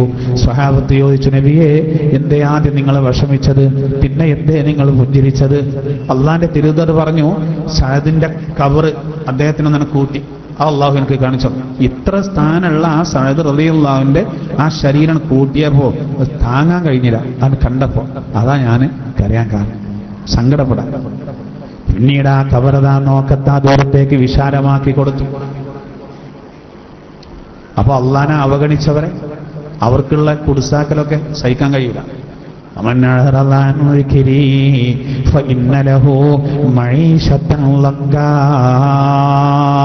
ഖുർആനിൽ അല്ലാഹു ഇങ്ങനെ പറയുന്നുണ്ട്, എന്റെ ഉത്ബോധനത്തെ, എന്റെ ദിക്റിനെ, എന്റെ ഖുർആനിനെ ആര് അവഗണിച്ചോ ഫഇന്ന ലഹു മഈശത്തൻ ലങ്കാ. അല്ലാഹു അങ്ങനെ പറയുന്നത്. ഫഇന്ന ലഹു മഈശത്തൻ ലങ്കാ. അവനിക്ക് കുടുസായ ജീവിതമുണ്ട്. ഖബറിലെ ബുദ്ധിമുട്ടാണ് അത്രേ അത്. എന്റെ ദിക്ർ എന്ന ഖുർആനാണ്. നമ്മൾ ഖുർആനെ പരിഗണിക്കുന്നവരാണ്. ഖുർആനെ പരിഗണിച്ചുകൊണ്ടാണ് സുബഹിന്റെ ഈ സമയത്ത് സഹോദര നമ്മൾ അള്ളാന്റെ ഭവനത്തിൽ ഒരുമിച്ച് കൂടിയത്. ഗൾഫ് രാജ്യങ്ങളിലും മറ്റും നമ്മുടെ പല ഭാഗങ്ങളിലും ക്ലാസ് റൂം വഴി മറ്റും ഇത് ശ്രവിച്ചുകൊണ്ടിരിക്കുന്ന ഒരുപാട് സഹോദരങ്ങളുണ്ട്. ഖുർആനെ പരിഗണിക്കാൻ അവർ. ഗൾഫിലെ സഹോദരങ്ങൾക്ക് ഈ സമയത്ത് ഇതിനെ പ്രതീക്ഷിക്കാൻ ഭയങ്കര ഇടങ്ങേറുള്ള ടൈമാണ്. ഒരു ജോലി കഴിഞ്ഞ് ക്ഷീണിച്ചൊന്ന് കിടന്ന് അപ്പോഴേക്ക് എഴുന്നേൽക്കണം. സഹോദര, ഖുർആനെ പരിഗണിച്ചാൽ, അതിന് സമയം ചെലവിച്ചാലും നഷ്ടപ്പെടില്ല. അള്ളാഹു നമുക്ക് ഖബറിൽ രക്ഷ നൽകുമാറാവട്ടെ. എല്ലാവർക്കും മണ്ണിലെത്തണം, എല്ലാവർക്കും മണ്ണിലെത്തണം. ഈമാൻ കിട്ടിയ ഒരു പ്രശ്നമില്ല. ഇവിടെ നല്ലൊരു ശീതീകരിച്ച റൂം, എല്ലാ സൗകര്യവും, എല്ലാ ആധുനിക സംവിധാനവും അല്ലേ. ഇപ്പൊ ദുബായിൽ നിന്ന് ഒരു പറക്കലുണ്ടല്ലോ, 20 ലക്ഷമാണ് അതിന്റെ ചെലവ്. ആകാശത്ത് സുഖമായിട്ട്, ഫ്ലൈറ്റിൽ ആണ് സുഖമായിട്ട് ബെഡ്റൂം. എല്ലാ സൗകര്യവും. ഷെയർ ടിക്കറ്റ് 20 ലക്ഷം. പണമുള്ളവണ ഒരു പ്രശ്നമില്ല. സഹോദര, കാൽക്കാശിന് വൗഫില്ലാത്ത ആളാണെങ്കിലും ഈമാൻ ലഭിച്ചാലോ അതിനേക്കാൾ വലിയ സുഖമല്ലേ? ഒരു കണ്ണും കാണാത്തത്, ഒരു കാതും കേൾക്കാത്തത്, ഒരു മനസ്സിലും മോഹിച്ചെടുക്കാൻ കഴിയാത്ത വലിയ വലിയ സുഖമാണ് അല്ലാഹു ഖബറിൽ നൽകുക. അതിന് ഇവിടെ ജീവിതം നന്നാക്കിയാലും മതി. കാഴ്ചയിൽ എന്താ നമ്മുടെ ഖബറിന്റെ അവസ്ഥ? ഒരു കക്കൂസിന്റെ കുടിയുടെ വിശാലത പോലും ഇല്ല. കാരണം വിശാലമാക്കിയ പള്ളിക്കാട്ടിൽ സ്ഥലം ഉണ്ടാവില്ല, എല്ലാവർക്കും വേണ്ടേ? കിടക്കാനുള്ള സ്ഥലം മാത്രം, ചെരിച്ചന് കിടത്തും. അങ്ങോട്ടും ഇങ്ങോട്ടും വീണ്ട പ്രശ്നമല്ല, ചുമരുണ്ടാവും. പിന്നെ തലയിണ മണ്ണാ. ഓ, ആ കീഴ്ക്കുടിയിലാണ് കിടത്തിയിട്ട് മൂടുകല്ലാണ് വെച്ചിട്ടേ ആ ഗ്യാപ്പൊക്കെ മണ്ണ് കുഴച്ചിട്ട് അടച്ചിട്ട് പിന്നെ മണ്ണിട്ട് ചവിട്ടി ഓ സുബ്ഹാനല്ലാഹ്, ജീവൻ വെച്ചാണ് പോരാൻ കഴിയുമെന്ന് ഇല്ല. അയാള് ജീവൻ കിട്ടിയ ആളാണെങ്കിൽ കാഴ്ചയിൽ അത് അത്രയേ ഉള്ളൂ, പക്ഷെ ഒരു സുഖത്രേ. وأما إن كان من المقربين فروح وريحان وجنة نعيم. അല്ലാഹു തആല ഖുർആനിലൂടെ പറയുന്നത്, അല്ലാഹുവോട് ഏറ്റവും സാമീപ്യം നേടിയ ആളാണ് മരിച്ചത് എങ്കിൽ അല്ലാഹു അവനിക്ക് ഖബറിൽ റൗഹും റൈഹാനും നൽകുന്നതാണ്. അല്ലാഹു ആ കൂട്ടത്തിൽ നമ്മെ ഉൾപ്പെടുത്തുമാറാവട്ടെ. അല്ലാഹു ഈമാനോടുകൂടെ മരിക്കാൻ അല്ലാഹു നമുക്ക് തൗഫീഖ് നൽകുമാറാവട്ടെ. അല്ലേ? അതല്ലേ വേണ്ടത്? അതല്ല വേണ്ടത്. അതൊന്നാലോചിച്ചു. ഇവിടുത്തെ സൗകര്യം ഖബറിൽ മുഅ്മിനീങ്ങളായ ആളുകൾക്ക് റൗഹ് റൈഹാൻ. നോക്കൂ, റൗഹ് റൈഹാൻ ഒരു ചെടിന്റെ പേരാണ് റൈഹാൻ, വാസന. പക്ഷെ ഭക്ഷണമാണ് അത്ര ഉദ്ദേശം. വല്ലാത്ത ആശ്വാസം. റൗഹ് അത് ഖബറിൽ കിട്ടുന്നതാണ്. അള്ളാഹു നമുക്കതിന് തൗഫീഖ് നൽകുമാറാവട്ടെ. നമ്മുടെ മരിച്ചുപോയ മാതാപിതാക്കൾക്ക് അള്ളാഹു നൽകുമാറാവട്ടെ. അല്ലാഹ്, വല്ലാത്തൊരു സംഗതിയാണത്. നല്ലോണം ആമീൻ പറയേണ്ട ഒരു വിഷയമാണത്. നിങ്ങൾ എന്നോട് ചോദിച്ചോളി, ഞാൻ തരാന്നാണ്. നിങ്ങൾ എന്നോട് ചോദിച്ചോളൂ. നമ്മൾ ഈ പറയേണ്ടതുണ്ടല്ലോ, ഈ എടിയിലൊക്കെ ഒരു ആമീന്, അത് ഏറുമൂറും മലക്കുകളുണ്ടാവും നമ്മുടെ അടുത്ത്. കണ്ണുകൊണ്ട് കാണാത്ത രൂപത്തിൽ മലക്കുകളുണ്ട്. കാണാത്തതുകൊണ്ടാണ്. അവരുടെ ആമീനും നമ്മുടെ ആമീനൊക്കെ കൂടി യോജിച്ച് വരുമ്പോഴേ ഉത്തരം കിട്ടും. വെള്ളിയിലും അല്ലാഹു തആല സ്വീകരിക്കുമാറാവട്ടെ. അല്ലാഹു തആല നമുക്ക് ഖബറിൽ രക്ഷ നൽകുമാറാവട്ടെ. അല്ലാഹു റൗഹും റൈഹാനും നൽകുമാറാവട്ടെ. അപ്പൊ ഇവിടെ അല്ലാഹു പറയാണ്, മണ്ണെന്നാണ് നിങ്ങളെ പഠിച്ചത്, ആ മണ്ണിലേക്ക് നിങ്ങൾ മടക്കപ്പെടും. ആ ഒരു ചിന്ത എപ്പോഴും വേണം. ആ ഒരു ചിന്ത വേണം. അപ്പൊ ദുന്യാവിന്റെ പേരിൽ കടിപിടി ഉണ്ടാവില്ല. ആ ദുന്യാവിന്റെ പേരിൽ ഒരാളും വെറുതെ സംഘടനകൾ ഉണ്ടാക്കില്ല. ഏത് സമയത്തും നമ്മൾ ആ മണ്ണോട് ചേരുമെന്നുള്ളൊരു ചിന്ത ഉണ്ടായാൽ മതി. എത്ര ആക്സിഡന്റുകളാണ് സഹോദര ഒരു ദിവസം നടക്കുന്നത്? എത്ര പേര് ഹൃദയാഘാതം സംഭവിച്ചു പോകുന്നു? ഓരോ ദിവസവും അതിന്റെ വാർത്തകളാണ് കേൾക്കുന്നത്. ഓരോ ദിവസവും ആ വാർത്തകളാണ് നമ്മൾ കേൾക്കുന്നത്. മണ്ണിലെത്താൻ ഒരു പണിയില്ല. നമ്മുടെ എല്ലാ പ്ലാനും തകരും. എന്തുണ്ടെങ്കിലും. അതുകൊണ്ട് നമ്മൾ ആ ഒരു ചിന്ത വേണം. പിന്നീട് അല്ലാഹു പറയുന്നത്, വയുഖ്രിജുക്കും മിഖ്റാജാ, പിന്നീട് മറ്റൊരു സമയത്ത് നിങ്ങളെ പുറത്തു കൊണ്ടുവരും. അല്ലാഹു മണ്ണെന്ന് പടച്ചു, ആ മണ്ണിലേക്ക് മടക്കും, ആ മണ്ണെന്ന് പുറത്തു കൊണ്ടുവരും. ഈ ഒരു ഓർമ്മ വേണം. ആ ഓർമ്മ ഇല്ലാതെ ദുന്യാവിന്റെ പിന്നാലെ ഓടരുത്. ഷെയ്ഖ് ഹദ്ദാദ് റളിയല്ലാഹു അൻഹു ഒരിക്കൽ കിനാവ് കണ്ടു. അത്ര ഒരു കഥയാണ്. എന്താ സ്വപ്നം കാണുന്നത്? ഒരു ചൊറുചൊറുക്കുള്ളൊരു മാൻ, ചൊറുചൊറുക്കുള്ളൊരു പുള്ളിമാൻ. ആ പുള്ളിമാന്റെ പിന്നാലെ ആളുകൾ ഇങ്ങനെ ഓടുന്നു. പുള്ളിമാനെ പിടിക്കാൻ വേണ്ടി പരിസരം മറന്നുകൊണ്ട് ഒരാൾ ഓടുന്നു. ഉടനെ ഒരു സിംഹം വന്നുകൊണ്ട് ആ പുള്ളിമാന്റെ പിടിക്കാൻ പോകുന്ന ആളെ പിടിച്ചു തിന്നുന്നു. അതായത് പുള്ളിമാന്റെ പിന്നാലെ ഓടിയവരെ സിംഹം പിടിക്കുകയാണ്. പക്ഷെ ആ പുള്ളിമാനെ പിടിക്കാൻ വേണ്ടി ഓടുന്നവർ സിംഹത്തിന്റെ കാര്യം മറക്കുന്നു. സിംഹം പിടിച്ചാൽ അത് വളരെ ഗുരുതരമാണെന്നറിയാം. എന്നാലും തൽക്കാലം അത് മറന്ന് പുള്ളിമാനെ പിടിക്കാൻ ഓടുന്നു. മഹാനായ ഷെയ്ഖ് ഹദ്ദാദ് റളിയല്ലാഹു അൻഹു പറയുന്നു, ഞാൻ ആ കണ്ടതുകൊണ്ടുള്ള ഉദ്ദേശം ആ പുള്ളിമാന് ദുന്യാവാൻ. ദുന്യാവിനെ തേടി ഓടുന്ന ആളുകൾക്കുള്ള ഉപമയാണത്. ആ സിംഹം യഥാർത്ഥത്തിൽ മരണമാണ്. എത്ര ഫിറ്റാണ് അദ്ദേഹം കണ്ടത്. പുള്ളിമാനെ പിടിക്കാൻ വേണ്ടി ആളുകൾ ഓടുന്നു. ഓരോരുത്തരെയും സിംഹം പിടിക്കുന്നു. പുള്ളിമാനല്ല സിംഹം പിടിക്കുന്നത്, പുള്ളിമാനെ പിടിക്കാൻ ഓടുന്ന മനുഷ്യരെ. ആ പുള്ളിമാനെ പിടിക്കാൻ ഓടിയാൽ സിംഹം പിടിക്കുമെന്നറിയാം. എന്നാലും പരിസരം മറന്നുകൊണ്ട് അതിനെ പിടിക്കാൻ ഓടുന്നു. ഇതാണ് ആളുകളുടെ അവസ്ഥ. ദുന്യാവിന്റെ പളവളപ്പ് ചെറുചെറുക്കുള്ളൊരു മാനിനെ പോലെ ദുന്യാവ്. ആ ദുന്യാവിന് വേണ്ടി മനുഷ്യന്മാർ നെട്ടോട്ടമോടുന്നു. സിംഹമാകുന്ന മരണം അവന്റെ പിന്നാലെയുണ്ട്. വൽ മൗതു അദ്നാ മിൻ ശിറാക്കീനഅലിഹി. ചെരുപ്പിന്റെ വാറ് കാലിനോട് അടുത്തതിനേക്കാൾ അടുത്തിരിക്കുകയാണെന്ന്. എന്നാലും അത് തൽക്കാലം മറന്നു പോകുന്നു. എല്ലാം മറന്നു പോകുന്നു. മരണ വീട്ടിൽ വന്ന് മരിക്കുന്ന ആളുകളെ നമുക്കറിയാം. രോഗം സന്ദർശിക്കാൻ പോയ ആള്, ഒരു അസുഖമില്ലാത്ത ആള്, അയാളെ അറ്റാക്ക് വന്ന് മരിക്കും. രോഗിയെ ചികിത്സിക്കുന്ന ഡോക്ടർക്ക് അത് അറ്റാക്ക് സംഭവിക്കുന്നു. ഇതൊക്കെ നമ്മൾ കാണുന്നില്ല. രോഗികളതാ കിടപ്പ് രോഗികളൊന്നും മരിച്ചെങ്കിൽ എന്ന് പ്രാർത്ഥിക്കുന്നവർ, അതേസമയം നല്ല ആരോഗ്യ ദൃഢഗാത്രരായ ആളുകളെ പെട്ടെന്ന് മരിക്കുന്നു. ഗൾഫിൽ പോയ എത്ര സഹോദരങ്ങളാണ് സഹോദര നാട്ടിലേക്ക് വിവരം കിട്ടുന്നത്, റൂമിൽ മരിച്ചു കിടക്കുന്നത് കാണും, അപകടത്തിൽ മരിക്കുന്നു. എന്തൊക്കെ നമ്മൾ സംഭവിക്കുന്നത്? ലിഫ്റ്റ് തകർന്ന് വീണ് മരിക്കുന്നു, വാഹന അപകടങ്ങളിൽപ്പെട്ട് മരിക്കുന്നു. വാർത്തകൾ അങ്ങനെ കേൾക്കും. നമുക്കറിയോ, വീട്ടിൽ നിന്ന് സലാം പറഞ്ഞ് ഇറങ്ങി പോകുമ്പോൾ 2 കൊല്ലം കഴിഞ്ഞിട്ട് വരുമ്പോൾ കൊണ്ടുവരുന്ന പെട്ടിയുടെ കണക്ക് പോലും ആലോചിച്ചിരിക്കുകയാണ്. എന്തൊക്കെ പ്ലാനുകൾ, പദ്ധതികൾ. പിന്നെ വരുന്നതോ ഒരുപക്ഷേ മയ്യത്തായിരിക്കും. ദിവസങ്ങൾ ഒരുപാട് കഴിഞ്ഞ് ഫ്രീസറിൽ കടന്നുകൊണ്ട് വരുന്ന ആ ഘട്ടം ചിന്തിക്കണം. അതൊക്കെ ഇങ്ങനെ ഇടയ്ക്കിടയ്ക്ക് ഇങ്ങനെ ചിന്തിക്കുമ്പോൾ നമ്മൾ ഒരിക്കലും പിഴക്കൂല. അപ്പോൾ നമ്മൾ ദാനധർമ്മങ്ങൾ ചെയ്യും, അപ്പോൾ നമ്മൾ സക്കാത്ത് കൊടുക്കും, അപ്പോൾ നമ്മൾ നിസ്കാരം കൃത്യമായി നിർവഹിക്കും, അപ്പോൾ നമ്മൾ കുടുംബബന്ധം ചാർത്തും. ഇതൊന്നും ഇല്ലാത്തത് കൊണ്ടാണ്, മരിക്കണം എന്നുള്ള ചിന്തയില്ലാത്തത് കൊണ്ടാണ്. അപ്പോൾ നമുക്ക് നിസ്കാരത്തിന്റെ കാര്യത്തിൽ ശ്രദ്ധയുണ്ടാവില്ല. അപ്പോൾ നമുക്ക് സക്കാത്ത് കൊടുക്കാൻ തോന്നൂല, സദഖ ചെയ്യാൻ തോന്നൂല.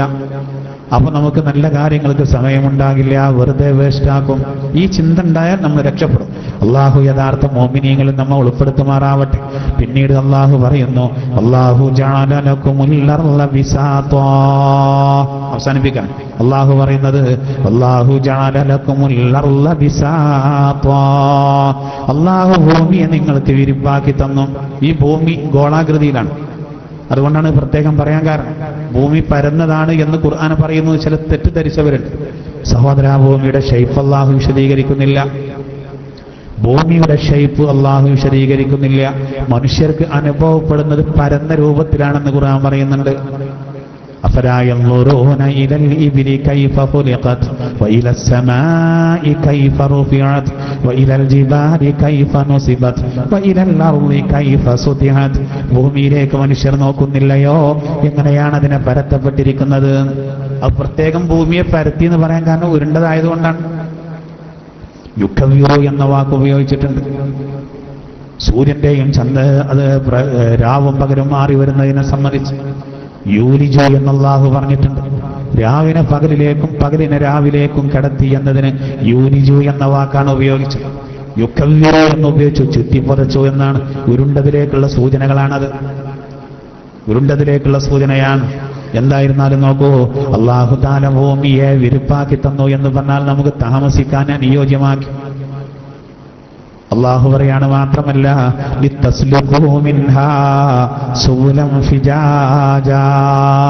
മാത്രമല്ല വിശാലമായ വഴികൾ നിങ്ങൾക്ക് ആ ഭൂമിയിൽ സംവിധാനിച്ചു. വിശാലമായ വഴികൾ, അത് എല്ലാം പെട്ടു. 2 മലകൾക്കിടയിലുള്ള വഴി പ്രത്യേകമായിട്ട് അതിൽ പെട്ടു. നമ്മൾ കൂടുതൽ പറയേണ്ട ആവശ്യമില്ല. ചുരങ്ങൾ നമുക്കറിയാലോ. നാടുകാണി ചുരം നോക്കൂ, അതിലേറെ അത്ഭുതമാണ് താമരശ്ശേരി ചുരം. അടിവാരത്ത് നിന്ന് നമ്മൾ മുകളിലേക്ക് നോക്കുമ്പോൾ, പ്രത്യേകിച്ച് മഴക്കാലത്ത് നോക്കുമ്പോൾ, എത്രയോ മുകൾ മലയിൽ നിന്നതാ വെള്ളം ഇങ്ങനെ പാറക്കെട്ടുകൾക്കിടയിലൂടെ ഒഴുകി വരുന്നത്, വെള്ള കീറിയത് കാണാൻ കഴിയും. അതിലൂടെ ആ ചുരത്തിന്റെ ഏറ്റവും ടോപ്പിലൂടെ വാഹനങ്ങൾ വരുന്നത് ചെറിയൊരു പുള്ളിയായിട്ട് ഇങ്ങനെ കാണാം, വളരെ ദൂരത്ത് നിന്ന്. അത്ഭുതപ്പെട്ടു പോകും, എങ്ങനെ അതിന്റെ മുകളിലേക്ക് എത്തുമെന്ന് നമ്മൾ ചിന്തിച്ചു പോകും. പക്ഷേ വടികൾ നോക്കൂ നിങ്ങൾ. ആരാണ് ഈ വടി സംവിധാനിക്കാൻ ഉള്ള കഴിവ് നൽകിയതാരാ? അള്ളാഹുവാണ്. ഇത് വെറുതെ ഉണ്ടായതല്ല. ഈ പ്ലാൻ ആരാ കൊടുത്തത്? അള്ളാഹുവാണ്. അള്ളാഹുവാണ്. വയനാടും കോഴിക്കോടും തമ്മിലുള്ള ബന്ധമാണത്. സഹോദര, ഒരു അപകടമോ മറ്റോ വയനാട്ടിൽ സംഭവിച്ച് കോഴിക്കോട് മെഡിക്കൽ കോളേജിലേക്ക് ഒരാളെ കൊണ്ടുവരുമ്പോൾ അടിയിലെത്തുമ്പോഴേക്കും മിക്കവാറും അദ്ദേഹത്തിന് പലതും സംഭവിച്ചിട്ടുണ്ടാവും. ചുരം ഇറങ്ങി വരുമ്പോഴേക്കും അത് അവിടെ മെഡിക്കൽ കോളേജ് വേണമെന്ന് മറവിളി കൂട്ടാൻ കാരണം. ആ ചുരം ഇടിയുകയോ കാറ്റിൽ മരം വീടുകയോ ചെയ്താൽ 2 ജില്ല തമ്മിലുള്ള ബന്ധമാണ് നിന്ന്. പിന്നെ വേറെ വഴിയുണ്ട്, എത്ര ചുറ്റി വളയണം. അപ്പൊ ഞാൻ പറയുന്നത് നോക്കൂ, അല്ലാഹു സഞ്ചരിക്കാനുള്ള വഴി എളുപ്പമാക്കിയത്. എത്ര മനോഹരമാണ് പ്രകൃതി വയനാട്ടിൽ. എന്തോ ഒരു സൗന്ദര്യമാണ്. തേയിലത്തോട്ടങ്ങനെ വിട്ടുന്ന് കണ്ടാലുള്ള സൗന്ദര്യം. കുറെ ടെൻഷൻ പോകും ഇങ്ങനെ നോക്കി നിന്നാൽ. ഓരോ സ്ഥലത്തും അതിന് വേണ്ടത് അല്ലാഹു നൽകുകയാണ്. സഹോദര, വഴികൾ അല്ലാഹു എളുപ്പമാക്കി എന്ന് മാത്രമല്ല, കടലിലും കരയിലും അല്ലാഹു വഴി എളുപ്പമാക്കിയപ്പോ ആകാശത്തും എല്ലാ നിലക്കും കടൽ കടന്നതാ നമ്മുടെ സഹോദരങ്ങൾ ജോലിക്ക് പോകുന്നു. എത്ര പെട്ടെന്ന് അല്ലേ? ഇവിടുന്ന് നെടുമ്പാശ്ശേരിക്ക് പോയി. എന്തിന്? യാത്രയാക്കാൻ വേണ്ടിയിട്ട്. നെടുമ്പാശ്ശേരി കേരളത്തിലാണല്ലോ. അങ്ങനെ നമ്മുടെ ആളെ യാത്രയാക്കിയിട്ട് നമ്മൾ ഓനെ യാത്രയാക്കിയിട്ട് നമ്മൾ പോന്നു. പോരുമ്പോൾ അവിടെ ഇവിടെയൊക്കെ പ്രകടനം, ചിലയിടത്ത് റോഡ് ബ്ലോക്ക്. നമ്മൾ വീട്ടിലെത്തുന്നതിന് മുമ്പ് നമുക്ക് ഫോൺ വന്നു, ഞാനിവിടെ ഇറങ്ങിയിട്ടോ. നമ്മൾ പെരയിലെത്തിയിട്ടില്ല. ആരിറങ്ങി? ജിദ്ദിയിലിറങ്ങി. നെടുമ്പാശ്ശേരിയിൽ നിന്ന് കടൽ മാർഗം മുകളിലൂടെ ആകാശത്തിലൂടെ പോയ ആള് അയാളവിടെ അടുത്തി. അയാൾ ജിദ്ദ എയർപോർട്ടിലെത്തി. ഞാൻ സുഖമായിട്ട് റൂമിലെത്തി. അസ്സലാമു അലൈക്കും. ഇപ്പോഴും റോഡ് ബ്ലോക്കായി ഇങ്ങനെ വേർത്ത് മുങ്ങിയിട്ട് AC ഇല്ലാത്ത വണ്ടിയിൽ ഇടങ്ങാറാവുന്നു. പെരയിലെത്തിയിട്ടില്ല. സഹോദര, അല്ലാഹു സുബ്ഹാനഹു വ തആല വഴി എളുപ്പമാക്കിയതിന്റെ ഉദാഹരണം പറയണം. സൗകര്യങ്ങൾ കൂടാണ്. എന്തായിരുന്നാലും ഇതൊക്കെ അള്ളാഹുവിന്റെ അനുഗ്രഹമാണ്. അള്ളാഹു നമ്മളോട് പറയുന്നത് എന്തിനാ? ഇതൊക്കെ പറയുന്നത് ഇത് നൂഹ് നബി തന്റെ ജനതയോട് പറഞ്ഞു കൊടുത്ത് ഇതൊക്കെ ചെയ്തു തന്നത് അള്ളാഹുവാണ്. അതുകൊണ്ട് ആ അള്ളാഹുവിനെ പരിപൂർണമായിട്ട് അംഗീകരിക്കണം. ഒരുപാട് വിശദീകരണങ്ങൾ അതിലൊക്കെ. ഉപജീവന മാർഗം തേടി പല മേഖലകളിൽ പോകുന്നവരാണ് നമ്മൾ. അതിന് അള്ളാഹു തആല ഭൂമി വിരിപ്പാക്കി തന്നു. വിരിപ്പ് എന്ന് പറഞ്ഞാൽ സഹോദര കിടന്നിറങ്ങാനുള്ളതാണ്. വിരിച്ചെടുത്ത് കിടക്കുക എന്ന് പറയില്ലേ? എല്ലാം നൽകും. ആകാശം ഒരു മേൽപ്പുര പോലെ അള്ളാഹു സംവിധാനിച്ചു. ഭൂമി ഒരു തൊട്ടില് പോലെ. ഖുർആൻ മറ്റൊരു ഭാഗത്ത് പറയുന്നു, ഒരു ചെറിയ കുഞ്ഞ് വീഴാതിരിക്കാനാണ് സഹോദര തൊട്ടില്. അതിന്റെ സൃഷ്ടിപ്പ് അങ്ങനെയുള്ളൂ. തൊട്ടില് ഒരു തുണി കൊണ്ട് തൊട്ടില് കെട്ടി കുട്ടിയെ കിടത്തിയാൽ സുഖമായിട്ട് കുട്ടിയോടെ ഉറങ്ങും. അങ്ങോട്ട് ചെരിഞ്ഞാലും ഇങ്ങോട്ട് ചെരിഞ്ഞാലും വീഴൂല. എന്നതുപോലെ അല്ലാഹു തആല ഭൂമിയെ മൊത്തത്തിൽ മനുഷ്യർക്ക് ഒരു തൊട്ടിലാക്കി തന്നു, വിരിപ്പാക്കി തന്നു. ഇതൊക്കെ പടച്ചോൻ സംവിധാനിച്ച എല്ലാ നിലക്കും സൗകര്യം ചെയ്തു. എന്നാൽ ചിലയിടത്തൊക്കെ ഭൂകമ്പങ്ങൾ, കെട്ടിടങ്ങളൊന്നായിട്ട് നിലം പതിക്കുന്ന അവസ്ഥ, ആവകൾക്കുള്ളിൽ ആളുകൾ പെട്ട് മരിക്കുന്ന അവസ്ഥ. എന്തിനാ? പരീക്ഷണമാണ്. ജപ്പാന്റെ വാഹനങ്ങൾ നമ്മുടെ റോഡിലൂടെ അങ്ങനെ ഒഴുകുന്നുണ്ട്. ജപ്പാൻ ഇറക്കിയ ഒരുപാട് വസ്തുക്കൾ, ഒരുപാട് സാധനങ്ങൾ നമ്മൾ ഉപയോഗിക്കുന്ന ജപ്പാന്റെ സാധനം എന്നാണ്. ജപ്പാന്റെ അവസ്ഥയോ?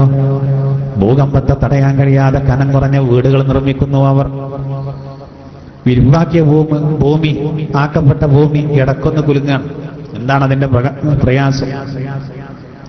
20 നിലയുള്ള കെട്ടിടം വീണതിന്റെ ഉള്ളിൽപ്പെട്ട ആളുകളെ രക്ഷപ്പെടുത്താൻ കഴിയുന്നില്ല. നമ്മൾ സംവിധാനിച്ച കോൺക്രീറ്റുകൾ നമുക്ക് തന്നെ വിനയായിട്ട് വരുന്നു.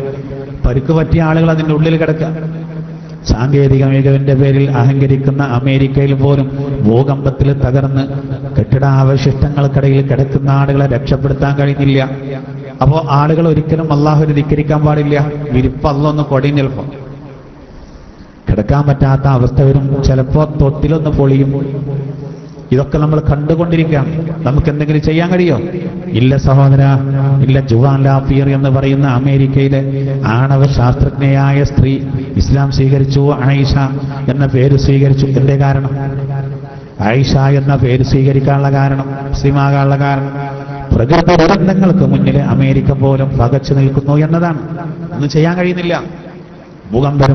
ഭൂകമ്പം വരുമ്പോ കാറ്റ് വരുമ്പോ ഒന്നും ചെയ്യാൻ കഴിയുന്നില്ല. വലിയ വർത്തമാനം പറയും, ഒന്നും ചെയ്യാൻ കഴിയുന്നില്ല. അപ്പൊ അള്ളാഹ്ക്ക് ശുക്ർ ചെയ്യാം. ഇതൊക്കെ അള്ളാഹു ചെയ്തു തന്ന പ്രകൃതിയിൽ സൂര്യനും ചന്ദ്രനും, സഹോദര കടലും കാടും വെള്ളവും കിണറും എല്ലാം അള്ളാഹു നമുക്ക് നൽകി. താമസിക്കാൻ പറ്റുന്ന അവസ്ഥ നൽകി. ശരീരത്തിന് അതിന് വേണ്ടതെല്ലാം അള്ളാഹു നൽകി. ഇനി ഇതൊക്കെ അള്ളാഹുവിലേക്ക് നമ്മൾ സമർപ്പിക്കാം. ഇനി നമുക്ക് പറയാനുള്ളത് നൂഹ് നബി അലൈഹി സ്വലാത്തു വസ്സലാം അള്ളാഹുടെ ദുആയിരക്കാണ് തന്റെ ജനതക്കെതിരെ. അത് വലിയൊരു സംഭവമാണ്.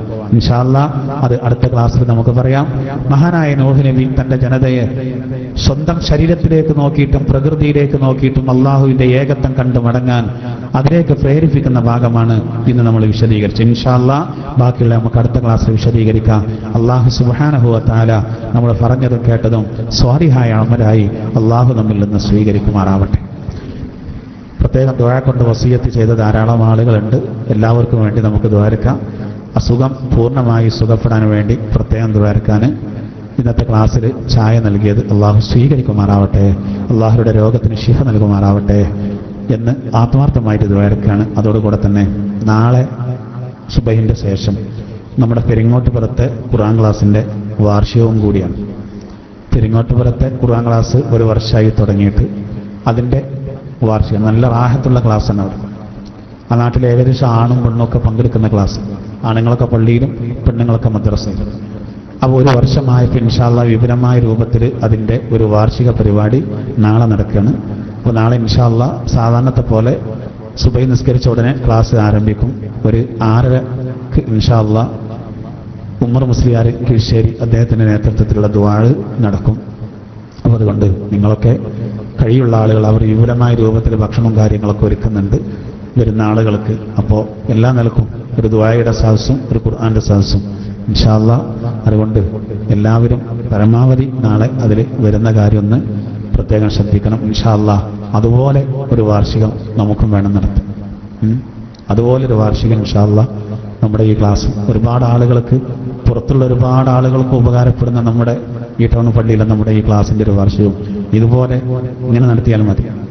എൻ്റെ അഭിപ്രായം നമ്മുടെ ക്ലാസ് നടക്കുന്ന അതേ സമയത്തിന് പരമാവധി ആളുകൾക്ക് സന്ദേശം കൊടുത്തിട്ട് എന്നാൽ കൂടുതൽ ചെലവുകളോ കാര്യങ്ങളോ വരില്ല.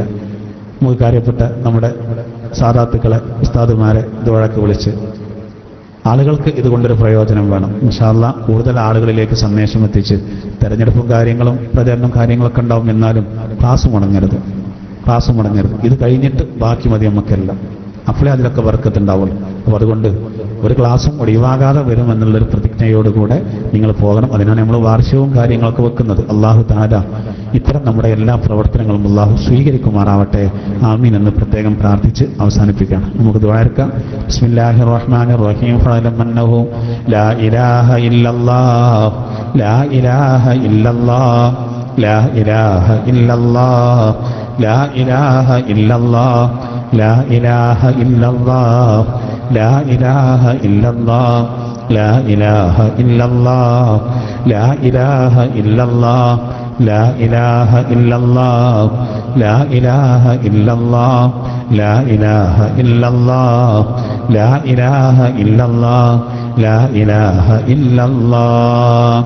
أستغفر الله العظيم أستغفر الله العظيم أستغفر الله العظيم أستغفر الله العظيم أستغفر الله العظيم أستغفر الله العظيم أستغفر الله العظيم أستغفر الله العظيم أستغفر الله العظيم أستغفر الله العظيم أستغفر الله العظيم.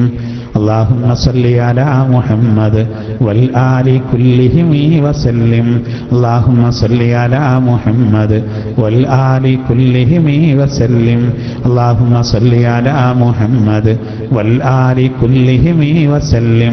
اللهم صل على محمد والآل كلهم وسلم. اللهم صل على محمد والآل كلهم وسلم. اللهم صل على محمد والآل كلهم وسلم.